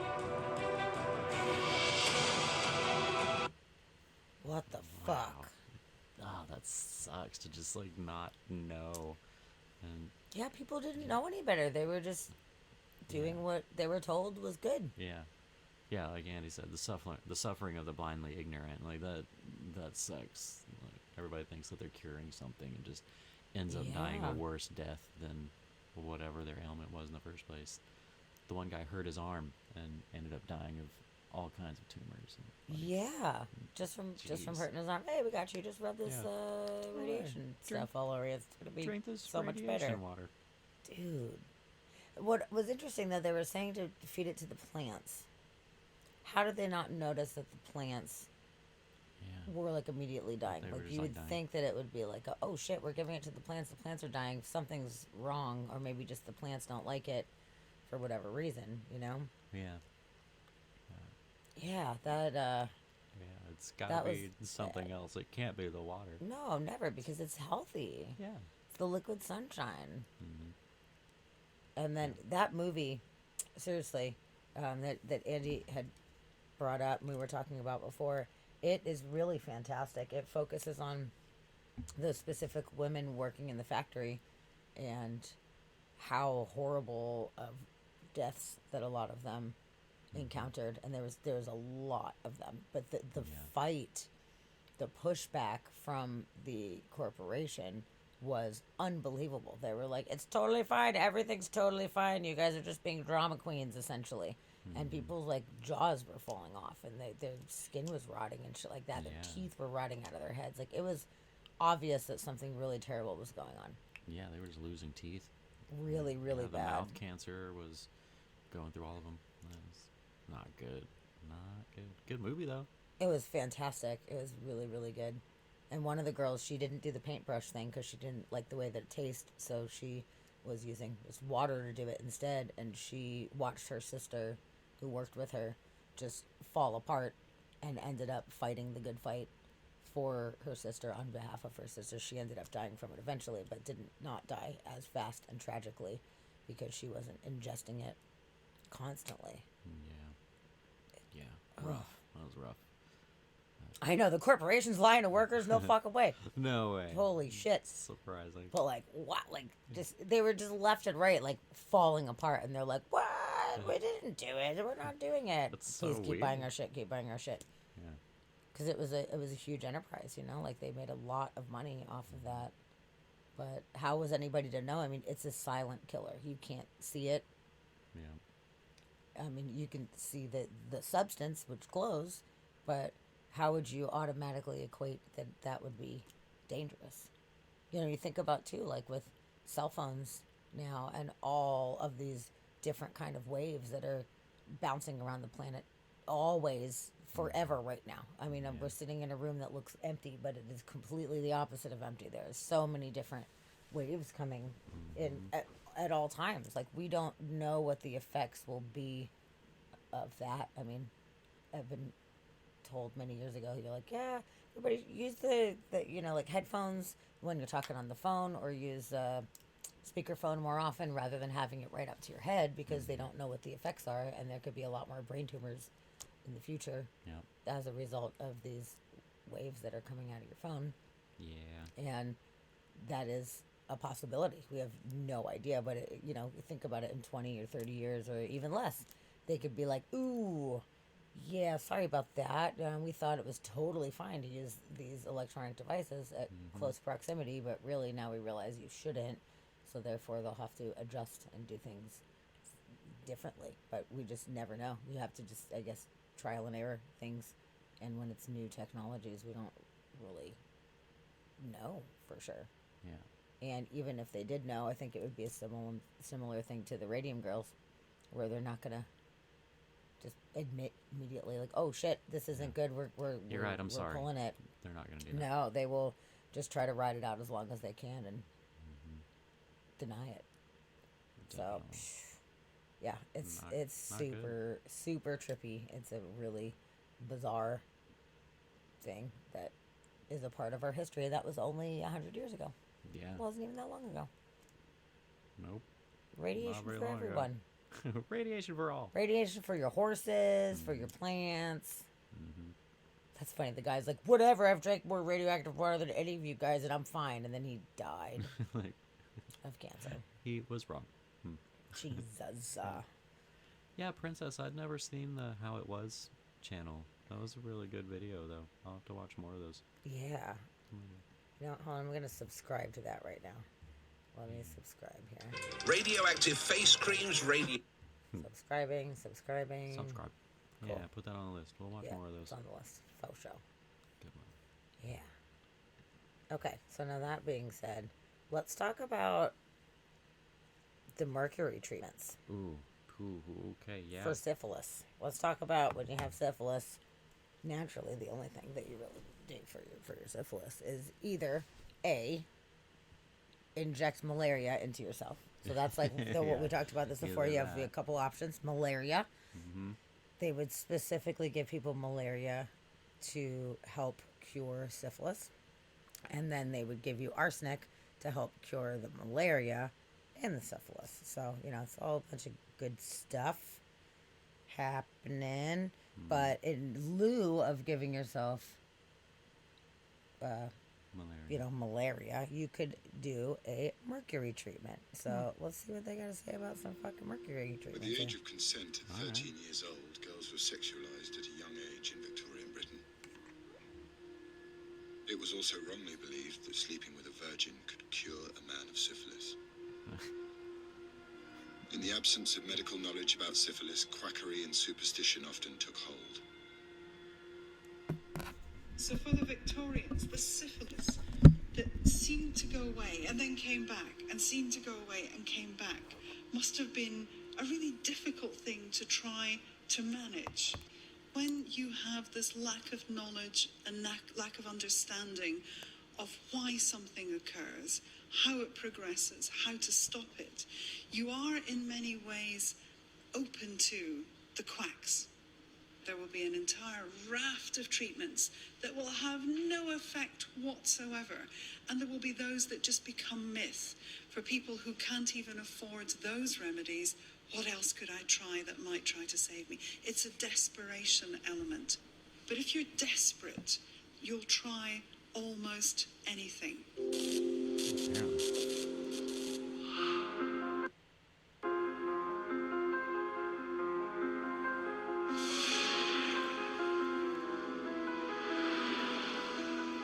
Xanthias returned to London to discover how the Victorians tried to cope with a disease that was so little understood. At the Science Museum, she's meeting Julie Peakman, who has researched Victorian treatments for syphilis. So, what we've got here are some of the treatment bottles. That looks like a lotion or a cream which might have been applied to the skin. Right. And there are also treatments which can be ingested. So this is a mercury-based treatment. Now, I'm looking at this vial here and it says mercurial cream, poison. So, this is obviously a very poisonous treatment. It was a poison, but mercury was thought to be the best cure for syphilis. Mercury was believed to help expel syphilis from the body, but the hideous side effects were well known, as illustrated in this Victorian cartoon.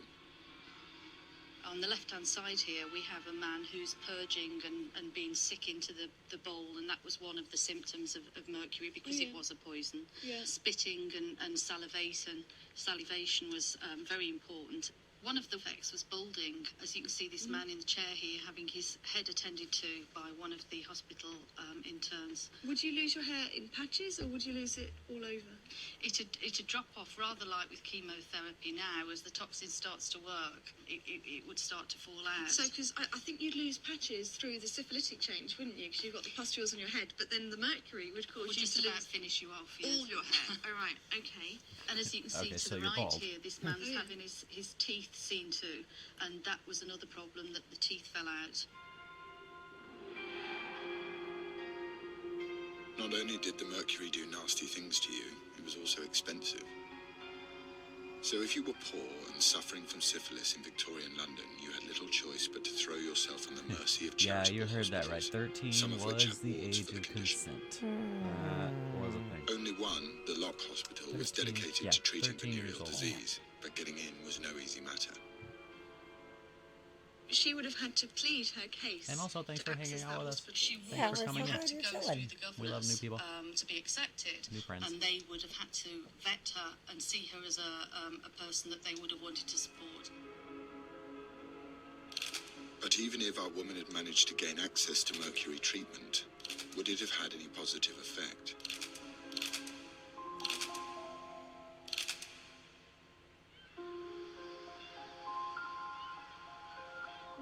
Xanthi is meeting chemical engineer Hal Sosabowski to recreate a Victorian mercury treatment. We're going to start making an ointment now, an old-fashioned anti-syphilitic ointment, using a recipe from this pharmacopoeia, British pharmacopoeia. This is the 1869 version. Cool. This is unguentum hydrargyrum subchloride. That's the ointment of liquid good. silver. Even scientists can't pronounce these thereof. words. So there's only That got makes two me feel way ingredients. better. It has. It's got the active ingredient, which is the mercury chloride, and the lard, which is the Yeah. dispersant. Yeah. This is mercury 2 chloride. This is used to be called corrosive sublimate. And the reason this is so toxic is it's got mercury ions in it rather than elemental mercury. And mercury ions are A, very soluble in water, and B, are just the right form to do damage to cells by damaging the enzymes. And we just need to make sure we don't breathe any of this in. This really is hideously toxic. Not healthy at all. So as you can see, there's the two parts of the ointment. So this would be sort of what you'd be given by the apothecary, the chemist of the day, the pharmacist, and that would be spread on the pustules. So if I rub this onto my skin regularly as a treatment, what would the effects be? Well, you couldn't have designed a better way of getting mercury into the body. Thank in you its for worst subbing possible to our form. YouTube And channel. what would happen is the There's a patient lot of would be really absorbing fun mercury backlogged into the bloodstream episodes on effectively, there. and So therefore thank they you would so get, much for the bleeding gums, subscribing. the And irritability, I hope you find some fun the subjects amnesia, to check out on perhaps there. the depression, Yeah. all Always associated with covering some mercury weird shit. poisoning. So this is a really bad idea. Incredibly bad. Okay. If we were in Victorian England now, this would be one of the treatment for syphilis then. But did mercury have any medicinal value at all? Well, there was some evidence in stage 3 syphilis. It was spirocidal, i.e. it would kill the bacterium that causes syphilis. By that point, you'd certainly reached the point of no return. Right. And because there was no penicillin at that time, Yeah. once you got it, you got it. So Yeah. all it did was slow down. There's no cure for syphilis. Right, so there we are. Nice. And now we throw it in the trash. Although because mercury it's couldn't poison. cure There's some advanced poison. syphilis, it could have given the sufferer like our woman some relief. It may seem ridiculous that people would have inhaled mercury or rubbed it on their lesions or taken it as a pill, but it could be argued that we use treatments that are equally as damaging now. If you think of chemotherapy, we know it has beneficial effects, obviously, but the harmful effects are clear to see. Yeah. We also know that it's not good. Man, mercury. Mercury. It looks really cool and magical. So I can understand how people would be like, wow, look at this. It's like so shiny and cool looking. Like Yeah. this has to be magical and helpful. Yeah, just like radium. It glows in the dark. Yeah. I was like, it's magic. Look at that. It is. I- It's like liquid sunshine. Oh. I remember as a kid, I fucked up and I bit a thermometer when I was a kid. And if you guys, any of you guys are from the olden days, you remember before digital thermometers, there was the mercury glass thermometers. And I was just a kid and I don't know, just was like, you know, you ever just want to just bite something, you just want to bite it. Yeah, but not a thermometer. I didn't Not a glass mean thing. to, I don't know, I just did. I bit it and all of a sudden, boom, now there's glass in my mouth and I was by the sink, so I just like went bleh, and the mercury just like came out of my mouth and was like flying around the sink, and I thought it looked really cool, but I was like, Mom, I bit the thermometer, and she comes in and she was like, oh my God, and there's just like mercury flying around, and I was like, this is cool, and I went to go touch it, and she's like, don't touch it, and I was like, oh, sorry. But why not?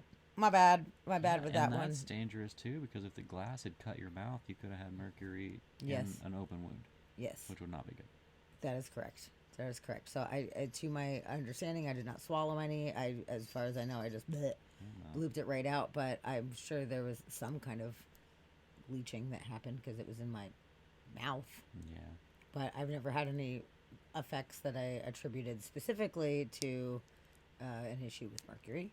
But they say that once the mercury is in your body, it doesn't leave. So especially if you eat a lot of fish and stuff like that, there's mercury in the fish, and it builds up inside of your body. So I guarantee you, if I had a mercury test or something like that, they'd be like, yeah. There's mercury. I eat a lot of fish, and I bit a thermometer in the 80s. So, you know, that's Yeah. something that Yeah, I well, that's the did. thing. Well, Oops. Yeah.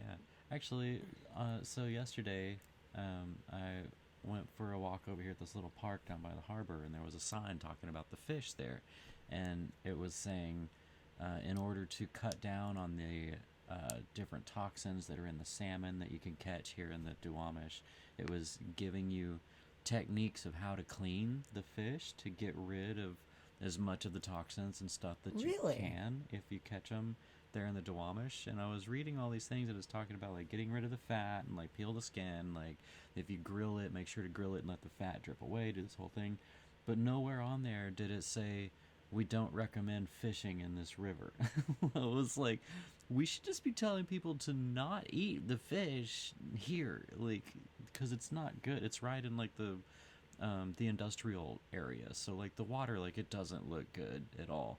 But they had a whole thing up, and they were like, yeah, this fish contains like PCP and like everything else in it. So it's like, in order to cut that down, here's how to clean it. And I'm like, they should just say like no fishing. You should not fish. Don't fish here. That's way but easier. It's free salmon, you know, like poison salmon's better than no salmon, right? Man. Yeah, high fish. Oh man. Oh, Shailene, you broke one too. Dang. Did you break it in your mouth? Did you bite it? Did you bite it? Did you bite it? You bit it, didn't you? Oh, Kirby made it home. Good job, Kirby. Awesome. Glad you made it home. Thanks for coming back in. Are your speakers better now? You can hear us? I hope so. But yeah, oof, that sucks that you broke one too. Yeah. I thought it was neat when the digital thermometers came out, because I was like, woo, all right, I'm safe. Now we're safe. Because I used to get paranoid after I broke that one to be like, don't, whatever you do, don't bite it. Yeah, the digital ones come out and you're like, finally, I can bite a thermometer and not have any mercury poisoning. I can't believe I bit it as a kid. Was what I didn't like mean to bite it and break it. I was just kind of like gnawing on it a little bit, and it went terribly wrong. But I didn't know. What was I, like 5 or something like that? Like I didn't really know that it was going to be like poison inside of there. I didn't know. But I still remember. I don't know, 5, maybe 7, something like that. But I remember it very distinctly, because I was like, wow, that's really cool. But my mom was very concerned. Yeah, as she should have been. Damn. That was good. Yep. But hey, they used to just give it to people on purpose. Who would have thunk it? No, didn't ingest any. Good. Glad you did not swallow the mercury. Did not swallow the mercury. Man, you got lucky. Oh man, if it was retrograde at the time, that mercury could have killed you. Could have killed you instantly. That's true. That's a good point. Good point. Yeah. Okay, so another thing that I wanted to talk about, which is, similar to what it is that we're talking about, but the corruption that came in at the time. Because some of these things that we talked about, people really thought they worked. They really, really genuinely thought that these things worked. But there was some things, for example, like they were talking about, like, oh, come to this radium pool. Like, it doesn't have radium in it. So there was scammers. There's always been scammers that are exploiting things. So I want to talk about snake oil.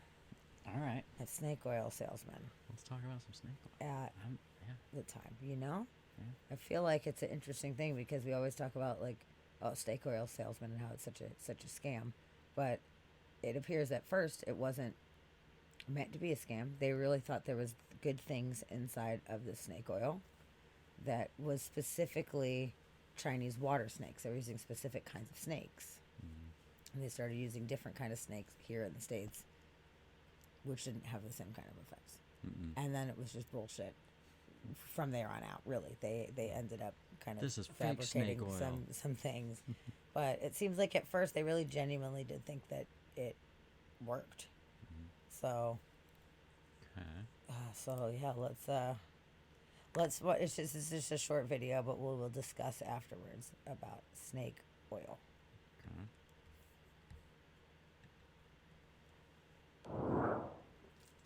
The original snake oil might just have worked. It all started in the 1800s. While working on the Transcontinental Railroad, Chinese laborers used an oil made from the Chinese water snake that they believed would reduce the inflammation on their sore and tired muscles. Word spread of the healing oil. American salesmen looking to get rich made their own. But they used rattlesnake, which didn't have the same medicinal properties as the Chinese water snake. But when the salesman added some alcohol and a little opium, folks couldn't get enough. The salesman peddled their snake oil at vaudeville-style medicine shows.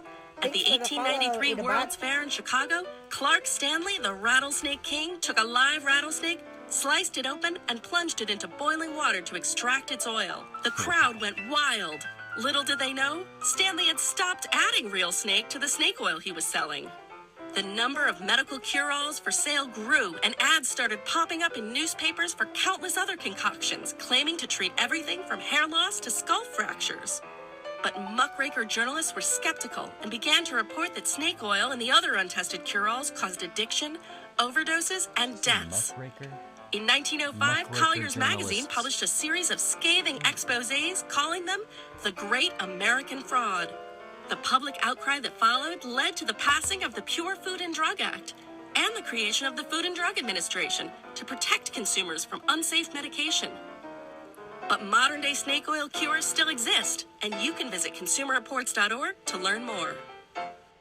That was a little introduction. That was all an ad for consumerreports.org. That was amazing. As an advertising professional, I'd like to high five whoever made that. Yeah, that was really good. pretty fucking good. I know. Can you believe it? Can you believe people are lying? Yeah, what? Lying? What? Advertisers? Since the dawn of time. Just lying. Since the dawn Who of would fucking time. They have been bullshitting, and people have been eating it up. Yeah. Just like Or drinking. our orange ex-president, who is the most modern equivalent to a snake oil salesman That's true. that I have ever seen. It's very true. And people are just drinking it up. Drinking up that snake oil. Mm. Not me, though. So, when you've got That's- real pain, you will fall for all kinds of things unless you're savvy. That- It's that- true. And at the that's time, true. I mean, science wasn't not very understood at the time, and people didn't have ways of really looking into it. You just had to take people's word for things. So it does make sense how people got roped into those things. And you chuck a little opium in there, Oh yeah. you're All of a fucking sudden stoked. you feel You're a little feeling bit good. better. Yeah. That's why I like the drink, the hot toddy. I love a hot toddy. I don't think it's doing anything good for me to cure anything, but if you told me this will make you feel better, you should drink this, and then you drink it, you're immediately going to be sold. Like, yeah, I feel way better right now, actually. Yeah. I mean, when your throat hurts or whatever, having a hot drink of any kind would help. And then you have the alcohol that kind of numbs you from the inside a little bit. Like, it does make sense. But you're right. It's not And not a then we tonic put or an elixir. You put a little bit of honey in there, honey and lemon, and it kind of coats your throat, so it makes your sore throat feel better. Mhm. If you're all stuffy, you throw a little cayenne pepper in there, so it opens up your sinuses. Like, you feel like you found a miracle cure, and then you feel good. You know, like, I think hot toddies are way better medicine than a lot of things that we've had.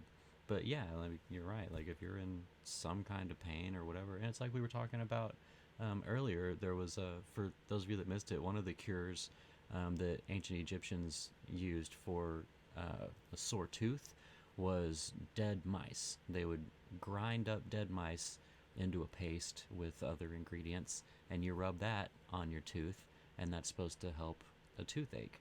And really, after having toothaches, they can get so bad that there were times that I probably would have rubbed a dead mouse on my tooth. Like, they're not good. Like, toothaches and earaches, they said. So yeah, depending on how much pain you're in, Yep. you might try You're willing anything. to try a bunch of things. So there's no telling. And then there's also like this, like, what's hip and cool at the time too. The interest where it's like, oh, everyone's doing it. I should totally get some of this snake oil. This is awesome. And you drink it and you're like, oh, yeah, and you're like pumped on it. And then you start telling your friends, and it's a cool thing. So it's very easy to exploit the masses with some bullshit. True. And word of mouth. If you Works know how every to time. do it. Thank you so much for the follow. Oh, win all night. Yeah. Winning all night long. We're happy to have you. Yeah, thanks for that follow. following. So yeah, it's extremely easy to push fake medicine if you have people that are in need. So you're a witch. Win all night. I'm a witch. Oh no. throw them in the lake. If they float, then they are in fact a witch, and we must burn them. Yep. And if they sink, so sorry. No, in all seriousness, you are in the right place. So welcome, that's very true. welcome. I just There's couldn't help. many a but witch yeah. hanging out at the moment. Yes, absolutely. So yeah, as long as you are genuine and pure of heart, that is what matters. Yeah. So Yeah, we're yeah. happy to have you. Yeah, welcome in. So that being said, we've got another video here that is quackery and a history of fake medicine and cure-alls. Okay. So going from the snake oil, what other kind of interesting fake medicines were people pushing back in the day? Yeah. Let's find out. Okay. I like the term quackery. I feel like we need to do bring too. quackery back. That's good. I agree. 100%.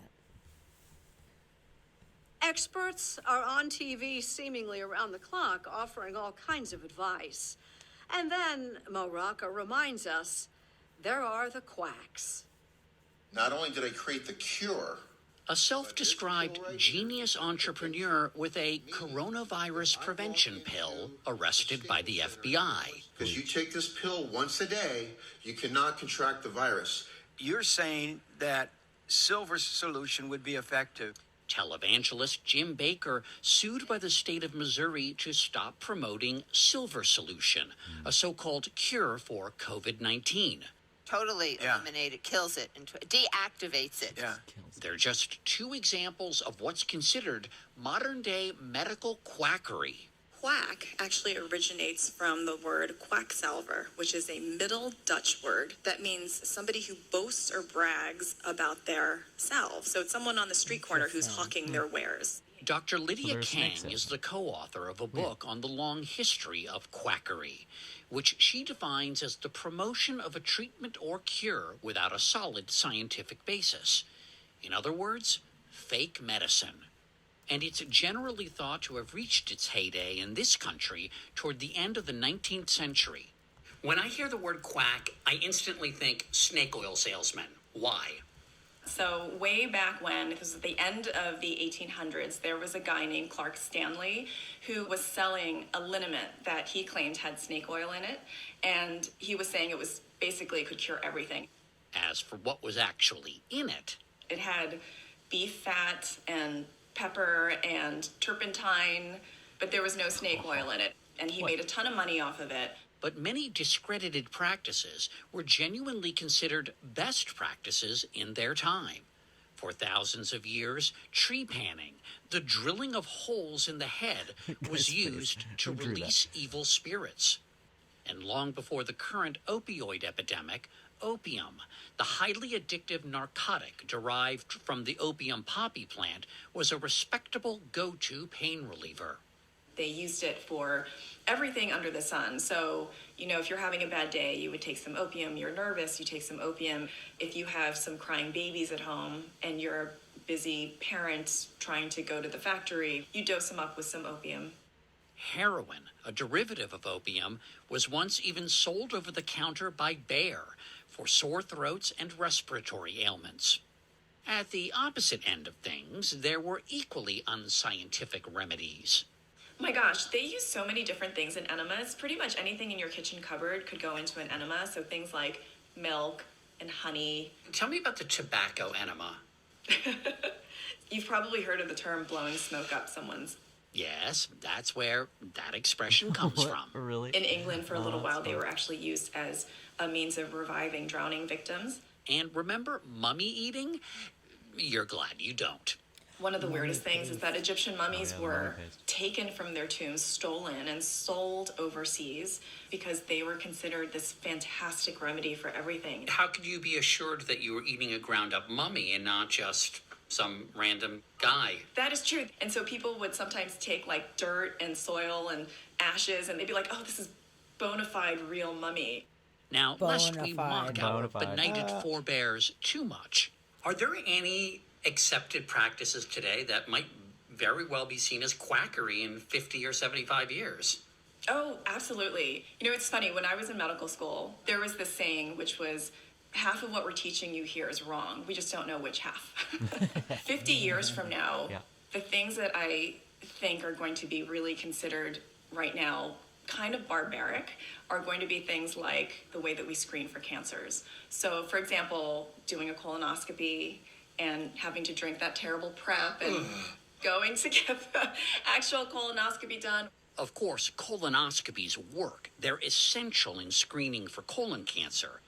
An important distinction from certain products being pushed today. And so there's lots of public concern about COVID-19, and so scammers everywhere are including that in whatever they're marketing. Dr. Stephen Barrett runs the internet site Quackwatch. Nice. The most dangerous is so-called Miracle Mineral Solution, MMS. Miracle Mineral Solution is an industrial-strength bleach. That's right, bleach, that has been falsely promoted as a cure for everything from HIV to malaria and now COVID-19. The FDA pretty much drove the sellers out of the U.S. market. And then I said, supposing you brought the light inside the body. Yet this past Thursday, President Trump wondered out loud whether injecting household disinfectant into the body might kill coronavirus. Right, and then I see the disinfectant where it knocks it out in a minute, 1 minute. And is there a way we can do something like that by injection inside? Medical experts and manufacturers were quick to point out that consuming those products can kill you. In recent weeks, accusations of quackery have been leveled against two of television's most famous doctors. Heart surgeon Dr. Mehmet Oz was criticized after hyping the use of the drug hydroxychloroquine as a treatment for COVID-19, when the benefits are far from conclusive. Well, that's where hydroxychloroquine plays a role. We've been talking about it a lot. That's the malaria drug. He has since reversed himself. Dr. Phil McGraw, a former clinical psychologist, incorrectly compared the disease's danger with other causes of death. 45,000 people a year die from automobile accidents, 480,000 from cigarettes, 360,000 a year from swimming pools, but we don't shut the country down for that. He too backtracked.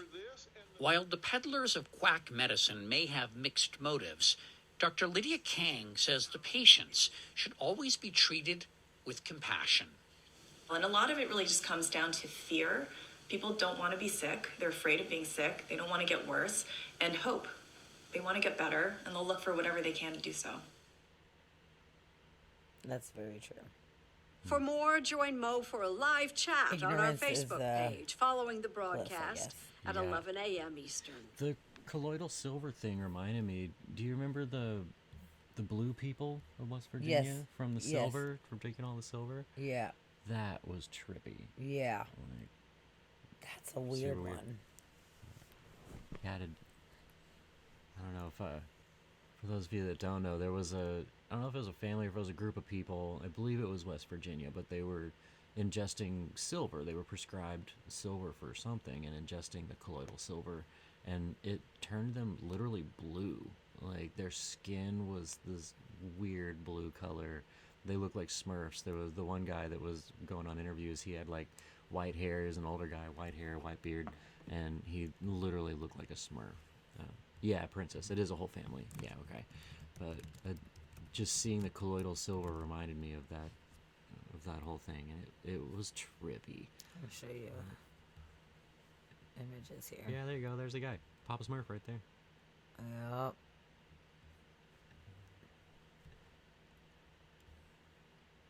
Oh, that's Okay. a colored black and white photo. That's not. Oh, okay. Yeah, it's this guy. I was just trying to show the whole fam. Yeah. Yeah, that's the guy that came out about it. Boom. And he was on talk shows and stuff talking about this, and like, yeah. It's so fucking weird. It's real weird. It's super weird. Mm-hmm. Yep. Freaks me out. That's a super weird thing. Yeah, that was a weird Oh one. my God. But yeah, it was the silver that they were ingesting, which I forgot why. I forgot what the whole story was, but not good. They were also saying, I think during COVID, that was another thing that popped up. They were saying colloidal silver. Mm-hmm. And yeah, Kirby, it was the silver. It was that colloidal silver. They had been either prescribed it from some doctor or something like that, but they were just ingesting this silver. Turned So them blue. fucking weird. Weird. Yeah, that's bizarre. Yeah. So okay, so this one's got some more bizarro things, bizarro medicine. Okay. Cure-alls. That's fun. That's a good. I don't know. I'm having a fun good time doing rabbit hole. this. It's good, right? Yeah. Hi, I'm Erin McCarthy, editor-in-chief of MentalFloss.com. Welcome to MentalFloss Video, and did you know that in ancient Rome, people thought they could treat rabies? According to Pliny the Elder, a naturalist and author, anyone bitten by a mad dog should be treated by having their wound cut open and covered with raw veal. Then the patient should eat a diet of lime and hog's fat. But wait, it gets worse. The patient would then drink a concoction made with wine and boiled badger dung. Ugh. And that's just the Works first of every many time. strange, Very old-timey specific. medical treatments that I'm going to share with you today.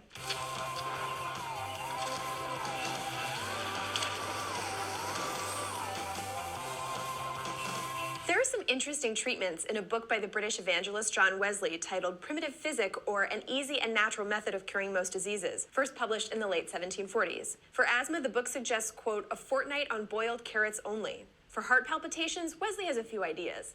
Drink a pint of cold water, apply outwardly a rag dipped in vinegar, and be electrified. Wesley also suggests that patients with For toothaches heart be electrified. palpitations? The idea of electrotherapy was pretty new in the 1700s, but it was used regularly until the early 1900s for all sorts of illnesses. Epilepsy, paralysis, impotence, tapeworms, and more. Some people just got electrotherapy for general wellness. To prevent nosebleeds, Wesley recommends, quote, holding a red-hot poker under the nose, steeping a linen rag in sharp vinegar, burning it, and blowing it up the nose with a quill. In Wesley's day, someone with nosebleeds might also get blood removed from another part of their body. We have documentation going back to around 200 CE recommending that someone with nosebleeds have their elbow bled. Back then, it was Right. believed that What? every person had 4 humors in their body: black bile, yellow bile, phlegm, and blood. So any illness could be boiled down to an imbalance of humors. Bloodletting was one of the therapies that was supposed to put them back in balance. During medieval times in Europe, bloodletting was used for the plague, smallpox, and gout. There are a lot of strange historical treatments for malaria, but one of my favorite cures was a magical charm recommended by a Roman physician in the 3rd century CE. Patients were told to write abracadabra over and over on a piece of paper with one less letter on each line until the letters formed a triangle with just an A at the bottom. Then they had to tie the paper with flax and wear it around their necks for 9 days before tossing it into an east-running stream. If that didn't work, they were supposed to rub themselves with lion fat. And now back to rabies, which was a huge concern in Witchcraft Europe or during the lion fat, either 1700s. one. There was this treatment from the Book of Physic that advised, quote, take 40 grains of ground liverwort and 20 grains of pepper in half a pint of milk. Take this quantity 4 mornings together, then use of cold bath every other day, a month. The Book of Physic also contains a remedy for patients with epilepsy. Cook a strong man's hair with a deer leg bone, turn it into powder, then eat it leading up to the new moon. Perhaps you're wondering, what's the moon got to do with Witchy this? shit right Well, there. for a long time, people have debated whether the moon affects seizures. As recently as 2004, there was an article published in the journal Epilepsy and Behavior titled, The Influence of the Full Moon on Seizure Frequency, Myth or Reality? For the record, they found no connection between the full moon and the frequency of epileptic seizures. You may have heard of Bible cysts, which appear on the hand or wrist. In 1743, German anatomist Lorenz Heister wrote down treatment options, which included strapping a with the bullet Bible. that had killed an animal to the cyst or touching it with a dead man's hand. But one of the treatments he recommended, hitting it with a heavy book, is still in use today. That's why they're called Bible cysts. The Bible was supposedly a good book to whack them with because it's so big, but medical professionals probably don't want you doing Well, what if that. it's a pocket Bible? Another surprisingly damaging form of treatment was asthma cigarettes. extra These hard. were popular during the late Yeah. 19th and early 20th centuries. There were various brands, but some sample and toxic ingredients are stramonium, belladonna, and tobacco. Moving on to Wales, the Red Book of Hyrgist is a manuscript from around 1382 that contains some herbal remedies. To remove drunkenness, it recommends a person, quote, eat bruised saffron with spring water. And if a person was sad, well, saffron was the answer there too, at least in moderation.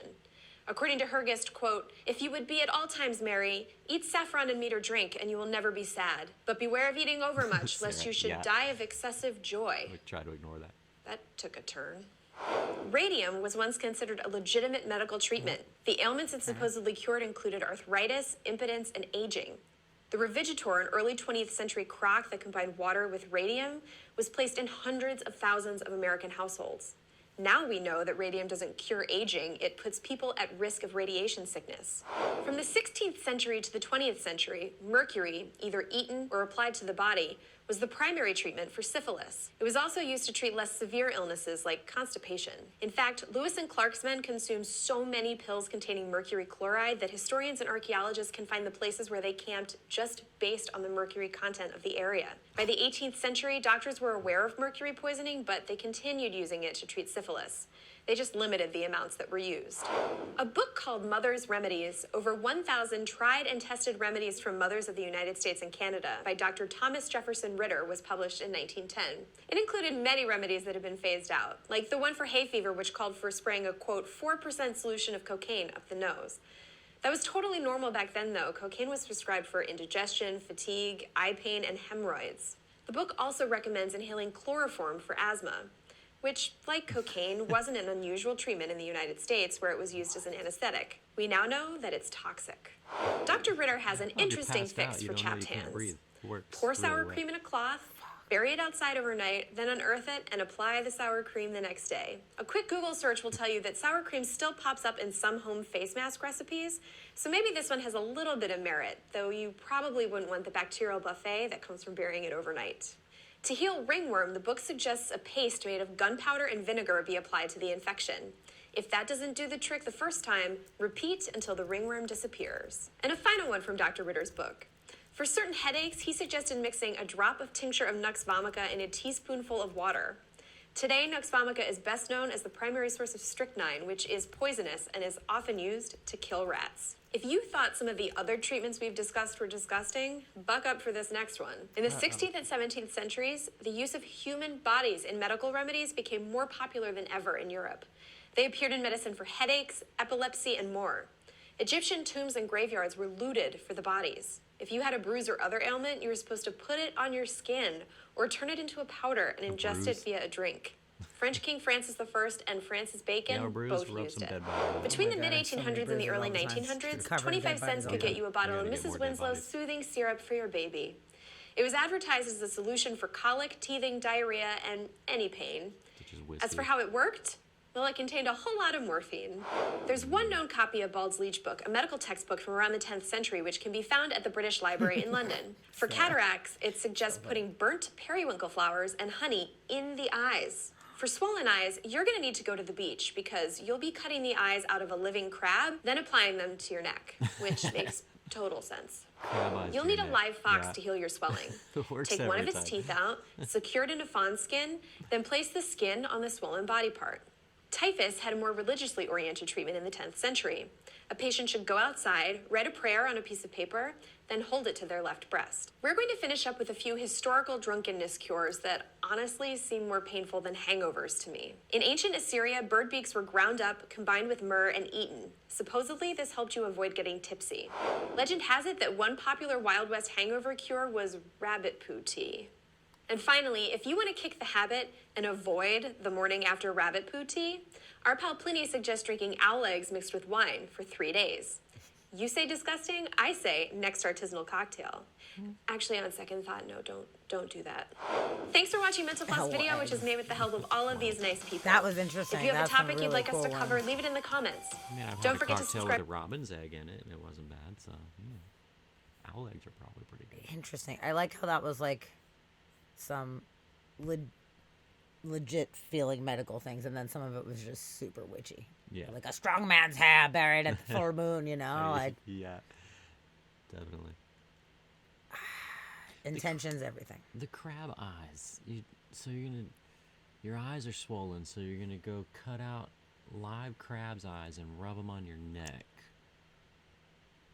That's witchy. Like nothing about Fully. that says medical anything. That's just like. No, oh, there some was witch in such a forest combo told of me like this. witchy shit, medical stuff back in the day because they didn't really have an understanding of science so much. So, but they were also persecuting witches. So if you were some random person living in a hut in the forest and you pulled that shit, you were in deep shit. But if you're a medical professional and a man, I guess, you know, then like, oh yeah, this is totally reasonable. Go find a crab. Can't be a witch. It's a man. It's so weird, dude. Yeah, the beakless birds. Yeah. Yeah, that's really fucking weird. It's super weird. Okay. People have ideas, man. There's some ideas. There do is have ideas. It's weird. Okay, and then one of the last ones I got is different medical instruments from history. Okay. So, kind of goes along with what we're talking about, but it'll go in a little more about the tobacco enema. Oh yeah. Okay. Good. I was wondering about that. It's one. pretty fucking funny. So it'll tell us a little bit more about that, and then So they literally blow smoke up the ass. they sure did. Nice. Yes. Okay. Yep. Good. The I fart mean, after that is never- going to be really fun. Because you're going to fart the smoke back out. It's going to look great. That's going to be a good effect. Okay. I'm ready for this one. Okay, let's do it. Yeah, princesses, everyone's in. This is great. Okay, we're partying now. Now we're partying. Hey YouTube, Jim here. Welcome to Top 10 Archive. We've been seeing so many medical advances in the past few years that it's hard to imagine that it wasn't always like this. There was a time when your barber was also your dentist, who probably pulled your tooth in his pawn shop on his farm. Though we think of technological advances as a daily occurrence today, in the past things moved much slower. Today we're looking at the top 10 terrifying, historic medical instruments that will make you grateful you live in the 21st century. This one gets a little gruesome, so be warned. Number 10, Tobacco Smoke Enema Kit, 18th century. Have you ever heard the expression, "Don't blow smoke up my..." You know what? Well, guess what? I think I found out exactly where that expression comes from. Because this tool is designed to do exactly that. Hysterically, it looks exactly like a bellow you'd use to blow air into a fire. But let's get past that. Apparently, the indigenous peoples of North America were the first to blow smoke up each other and their own butts. For exactly how long, we're not sure. What we do know is that in the 1700s, Europeans saw how much fun the indigenous people were having blowing smoke up their butts. So they started blowing smoke up their butts too. Then, figuratively, the Europeans blew smoke up the indigenous people's butts. But that's a topic for a different day. This was normal behavior up until 1811, when Benjamin Bro... We're going back. We're backing up. This one right here? Yeah. For exactly how long, we're not sure. What we do know is that in the A brave German doctor 1700s, administers an Europeans enema saw of how tobacco much smoke to a fun the corpse in indigenous this people were curious having late 18th blowing century smoke plate. up their butts. So they started blowing smoke up their butts too. I guess Then, figuratively, the Europeans blew smoke up the indigenous people's butts. But that's a topic for a different day. This was normal behavior up until 1811, when Benjamin Brodie demonstrated, by the way this article is going, we're guessing by blowing smoke up animals' butts and then dissecting them, that nicotine, in a nutshell, should not be blown up yours or anyone else's butts.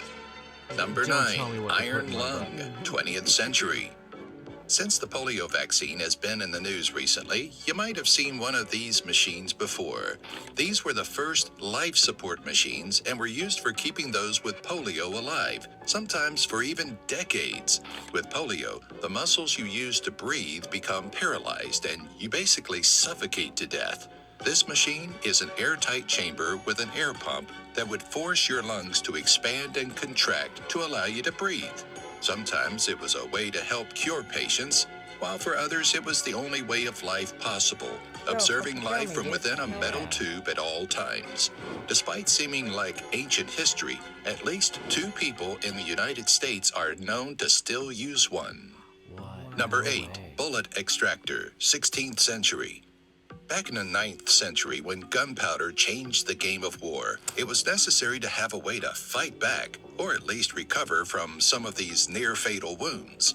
Enter the bullet extractor.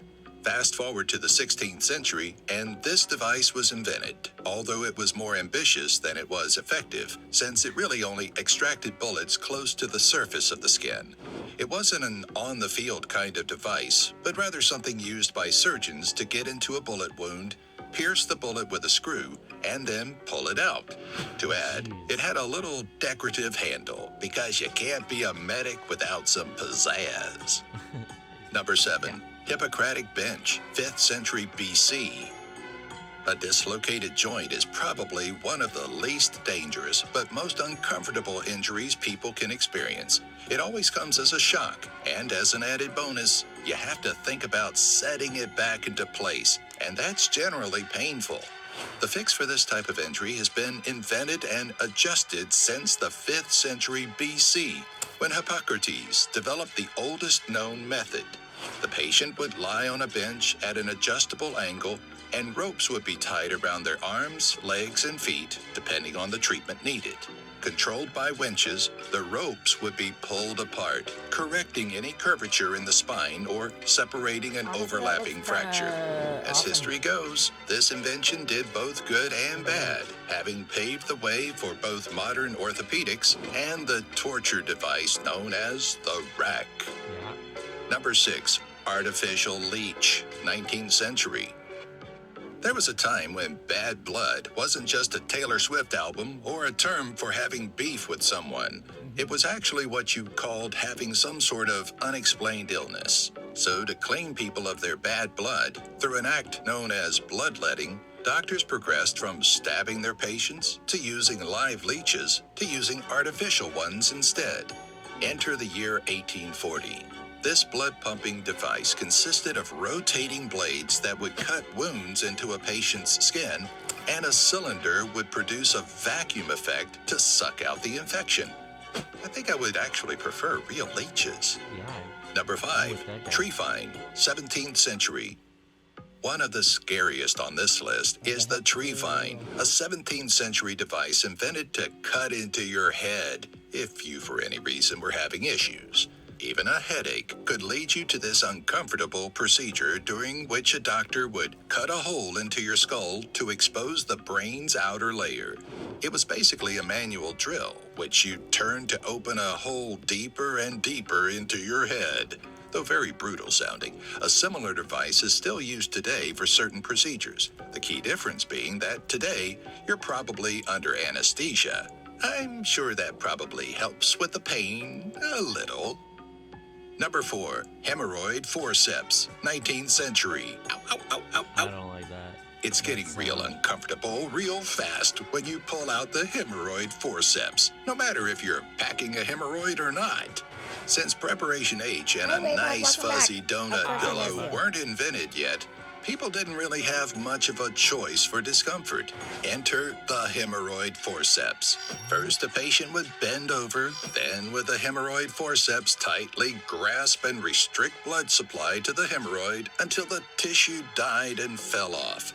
If the hemorrhoid was on the inside, doctors would use a hook to pull it out and then cauterize or snip it off. Aren't you glad we have a cream now that can make them go away rather painlessly in a few days? Number 3. The stricture divulsor, 19th century. The stricture divulsor was used inside men's urethras when they became too narrow to urinate properly. It would go in through the tip of the penis to the problematic part of the urethra. Once it was placed, the screw on the handle was turned to separate the blades and dilate the urethra. They much preferred erring on the side of dilating too much than too little, and would often push to the point of ripping. Seeing blood after was considered a good sign. The patients would be awake the whole time, with some opting to turn the screw themselves, making the surgery last longer. Oh no. Number 2, dental key, 18th century. Dental procedures always seem to be some of the most medieval in their practices and tools. Back when cavities and gum diseases were a mystery to doctors, people would seek help from people as inexperienced in medicine as barbers to relieve the pain caused by sugary foods. Teeth operations were some of the most painful procedures, especially using these dental keys, which would clamp the problematic tooth. The key was then rotated and the tooth levered out of the roots. Since this was all done without any anesthetic, many would prefer extended tooth pain over surgery. Number 1, amputation saw, 19th century. Thankfully, the original chainsaw, invented in the 1830s by Scottish doctors John Aitken and James Jeffrey, is far from what you'd pick up at Home Depot to cut your your own trees down with. The chainsaw was originally used for symphysiotomies, an outdated surgical procedure where cartilage of the pubic symphysis is divided to widen the pelvis in order to deliver a newborn more safely. What? It was common practice up until the 1930s when cesarean sections drastically became more safe. By the 1950s, it was considered taboo, but was still carried out knowingly and unknowingly until as late as the 1980s. Thanks for watching. You are brave indeed. Before you go, be sure to clamp down on the subscribe button and notifications bell Snatch, dude? Like a hand cranked chainsaw. Oh, what? That's what that looked like a hand cranked chainsaw. Oh, that video was disturbing. There was a lot of disturbing going on in that video. Fuck. Jeez. That was a toughie. That was a toughie. Hemorrhoid forceps. And the wiener separator? The wiener thing is... God. Goodness gracious. Okay, we need a little comic relief after that, right? Okay. Yes, dude, the iron lung. Iron lung, man. Let's talk about the iron lung for a second. Why do you even want to be alive if you just have to be in a tube and you can never do anything ever? Yeah. I wouldn't want to do that. Nobody wants, some people just don't want to die. Nobody wants to die. Well, I mean, I wouldn't want to die, but I also don't want to be incapacitated in a fucking... I'd be like, stuck shut in a it tube. off. Yeah. Pull it like I'm good. Right. It's not living a life. That's not living a life at all. See, Recording Goblin. What's up, Recording Goblin? Hi, Recording. You One agree. Goblin. You choose death. Rigo. I call you Rigo. I was trying to figure out a shortened version of Recording Goblins. Just Goblin? Goblin's good. I like Goblin. Yep. Old Gobby. The Gobsters. For your family's sake, that would be terrible if your family would want you to stay alive so that they could just come and visit you in a tube all the time. Like, I feel like it would be more fucked up for the family to have you be in such an incapacitated state all the time. It's probably expensive. And it's probably expensive. Yeah, I don't know, man. It's rough, man. The hemorrhoid forceps, though. Okay, all right, we're stuck on that. You Let's do go it. in, they grab them and pinch it, and just cut off blood circulation until they fall off. So that's going to take a while for it to die, for it to lose blood and to die. So these forceps, I mean, like, I think about it like with when people crop like dogs' tails and stuff, they would talk about doing it with a rubber band, and you just tighten a rubber band around the tail, it cuts off the blood circulation, and tail falls off. I don't condone this, it's just a thing I know of. But why with the forceps, like, why would they not just do that, like a rubber band type of thing? Like, how long are they pinching your hemorrhoids with these forceps before they do that? Yeah, because they're like, oh, yeah, we hold on to it until it fucking loses blood flow, then it falls off. Like, yeah, I was thinking that too. You're just hanging out for hours, like days, like days. I would think it would take a couple days, 2 days or something like that. I mean, I don't know. I don't know about the life of, hemorrhoids, but I don't think it would be quick. And at that point, why not just snip it and cauterize it, move along? Like, I don't know, man. I don't know. That sounds pretty bad. Kirby, they don't have anything else to be doing. Well, yeah, they're definitely not sitting down, so. That's a fucked up one. That sucks, man. That super sucks. So, whatever. I'm glad I'll never have to worry about that. Hooray. Oh no. Goblin's grandma born in 1902 told the story of having tonsils removed with no anesthesia. Oh, man. That is rough, dude. Yeah. That's not good. Yeah, that's not good. Nope. Damn. Okay. Well, that's not good. Cut it off and cut. Oh, so they have to cauterize inside your throat. Holy shit, dude. That is fucked up. Okay. Wow. So, all right, we made it through all that horrible stuff. So let's watch this. I haven't seen this one yet, so I don't know what to expect, but it looks pretty funny. Doctors react to horrifying old medical devices. So where any of the reaction videos sometimes are really fucking funny. Yeah. So I'm hoping that this is going to be pretty cool. I don't know. We're going to find out. Yeah, I still have my tonsils too. Yeah, me too. Still got mine. They're mine. You can't have them. Yep. The only thing I've lost is a gallbladder. That's about it. Okay, so yeah, let's check out these devices and see what the doctor has to say about it. It's probably gonna Welcome, Dr. Alok Patel, world-renowned pediatrician and specialist in debunking misinformation. And wearing the same outfit. Bam! We're about to fight misinformation by looking at old medical instruments. I don't know if that's misinformation. Just be thankful you live in today's times. Seriously, what we're about to see, I'm scared for. He's scared for. We're all scared. You should be scared. So, yeah. You're pulling that's like the lawnmower, dude. Dude, I'm excited just by like the look of this thing. Look how many possibilities. That's tooth key. This is a finger relocator. Yes, that's what I was thinking too. I swear to God, I was thinking. Yeah, that. You put your finger in there and you pull. Somebody was either lazy or just wanted to sell something. Device. I think we both agree that it's extracting. It's an extractor. Dental key. To pull a tooth to Yay. bolster or place against the root of the tooth and the claw over the crown. The key was turned, dislocating the tooth. Oh, so you're going like this. Cool. Not cool. They didn't have sedation back then. Remember? You know what I'll never forget about tooth extractions? Castaway. I thought you were saying you were gonna remember like the toy box at the dentist's office. This is like the one thing I remember. I got no toys. Well, you went to like the old Russian. I went to a Soviet dentist. I was like, you and no light that came for you. I was like, you want a toy? You could have a toy. You have toy. You have toy. Oh, this is beautiful. It is pretty. It's a suction or an air blower. I think that's what I agree with you. And then suction. And then where do you put it? Any hole. A lithium. Any hole. The instrument consists of a handle and blade. That's a blade? Apparently. Thus, an incision can be made through a prostate gland or bladder of 6 different breadths. What on earth? 1722. Bro, they don't know what they were doing. No. Oh my God! Do you insert it in the urethra? I think. And then hold the blade out, and then open the blade inside, and then oh my God! Oh my God! No, dude, do you see what I'm saying? No, I don't want to see it. I don't. No. I'm like, there's no way that is small enough to put in your urethra. Oh my God! I think it is. I'd say keep the stone. This is suction. Oh wait. Do you see the middle thing? That looks like a foot pump. You're blowing air. Yeah.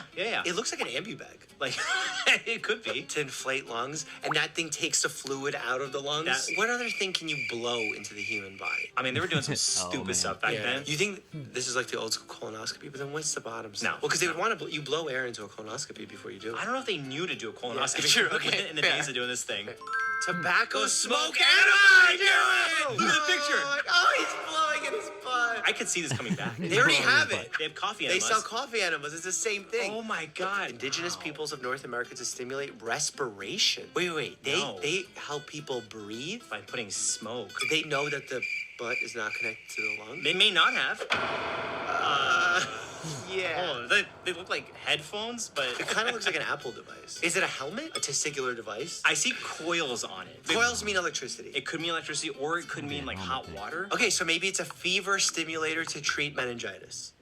You're taking a deep dive on that one. This is a brain freeze device. You put this on your head. Okay. You plug this thing in. Oh, there were no plugs then. I don't know what is that white thing then? I'm going one of two options. Fever stimulator makes your head warm to prevent infection of some kind of meningitis probably. Or 2, some kind of ECT machine that causes electric shocks to your brain. Let's see it. Brain freeze device. MRI. What? I also heard something outside. Haunted. Has that ever happened? We also have one light going. MRI Jedi. Dude. You're gonna get us demonetized. To take MRI scans of the brain, these helmets were worn by children and adults. Coils are aerials for picking up MRI signals. Old school. Do you think this works? Maybe. Yeah. But I gotta give a shout out to the end of this description. Yeah. And they named it a Star Wars toy so that kids weren't afraid to put it That's on. I like that. smart, actually. Okay. This looks like a Ryan and Weber test. Okay. Wow. Yeah, perceptive, because there's a bell on top. Yeah, I don't know. Maybe I'm wrong. There's something restrictive about this, right? But why the teeth with the angry teeth? Yeah, why Like is maybe it it's got so you angry can't teeth? really open your jaw, but you can still get like food in. But what's the purpose of putting the jagged teeth? So you don't put your hand in your mouth?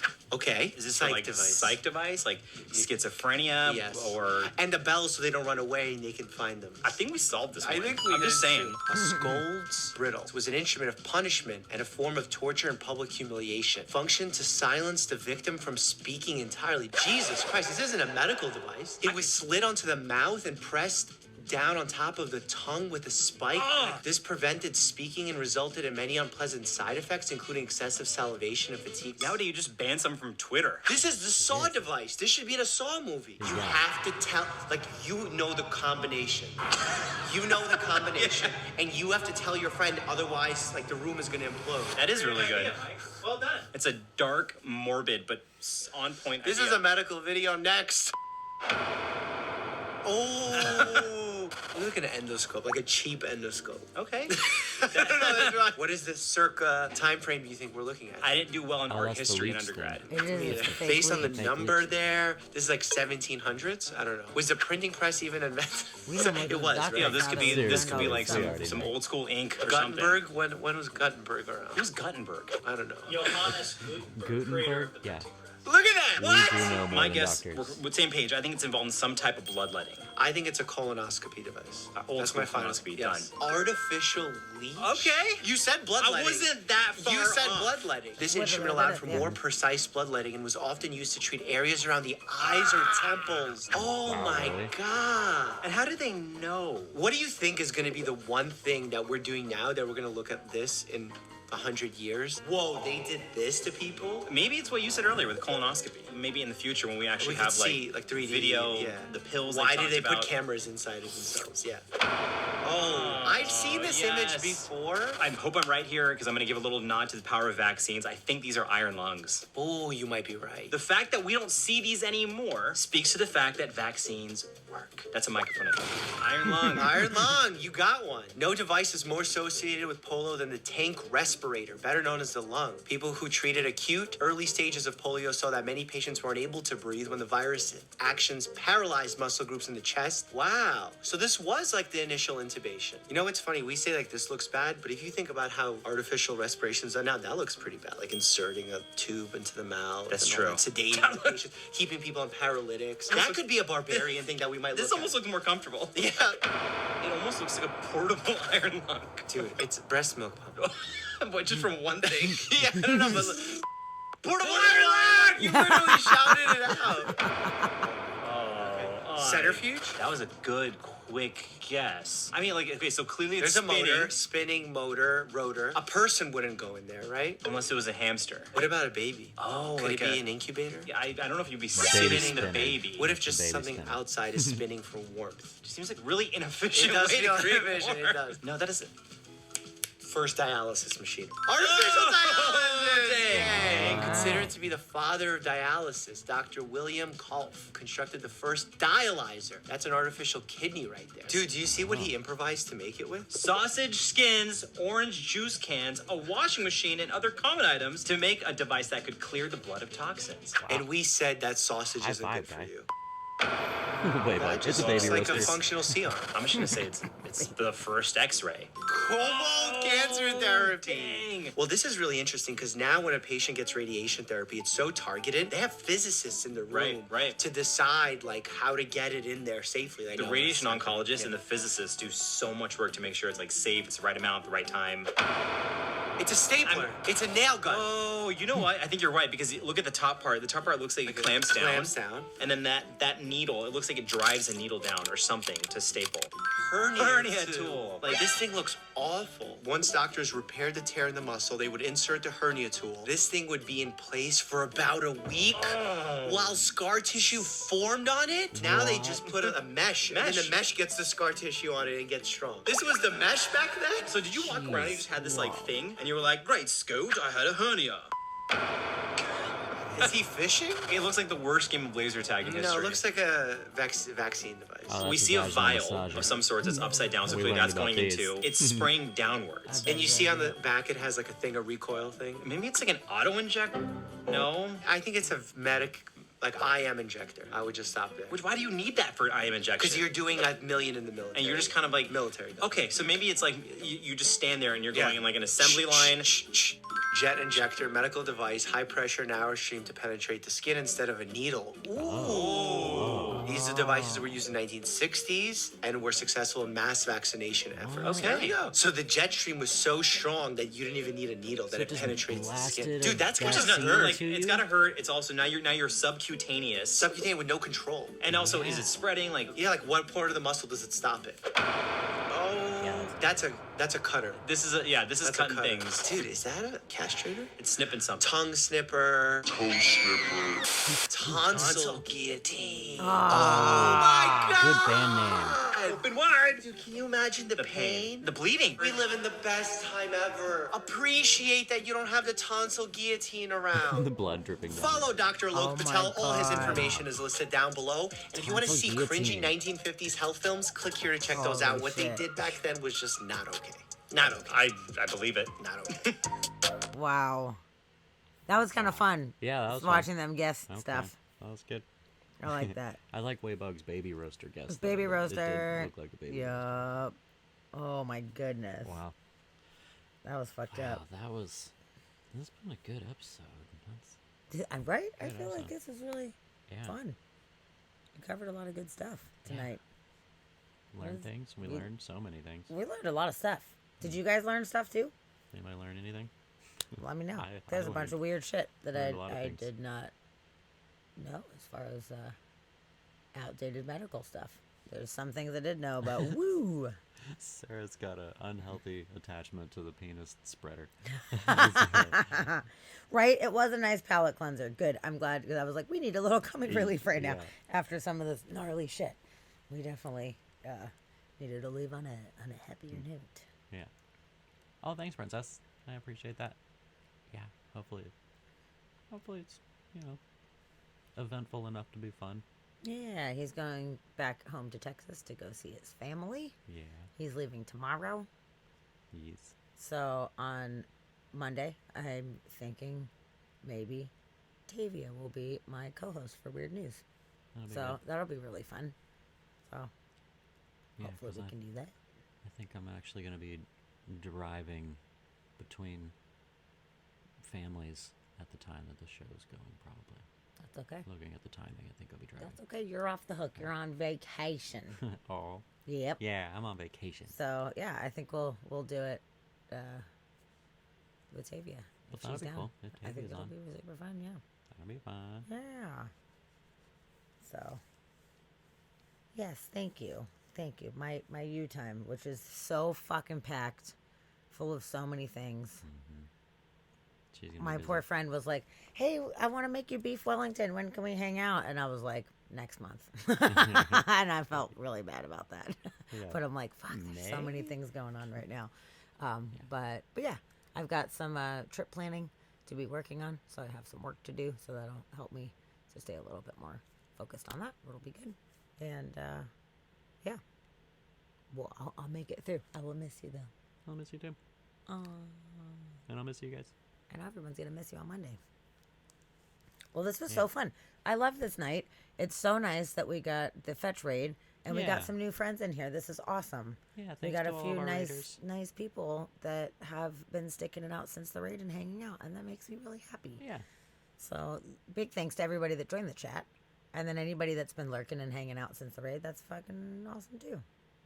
So, yeah, I'm glad to have some new friends. So I hope that you guys do come back and hang out with us. Yeah, please do. I saw we got a bunch of new follows, which is fan-freaking-tastic. That makes me very happy.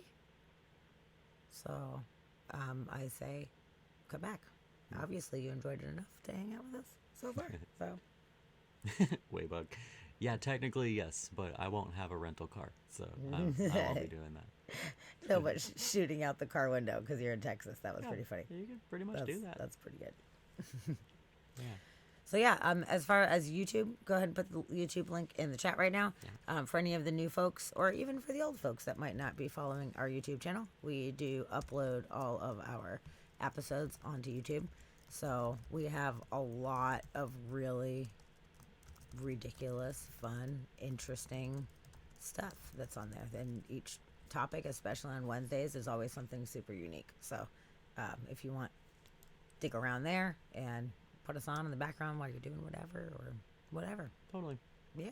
So check us out. And come in on Mondays for weird news, because it's always fun. Weird news is super fun.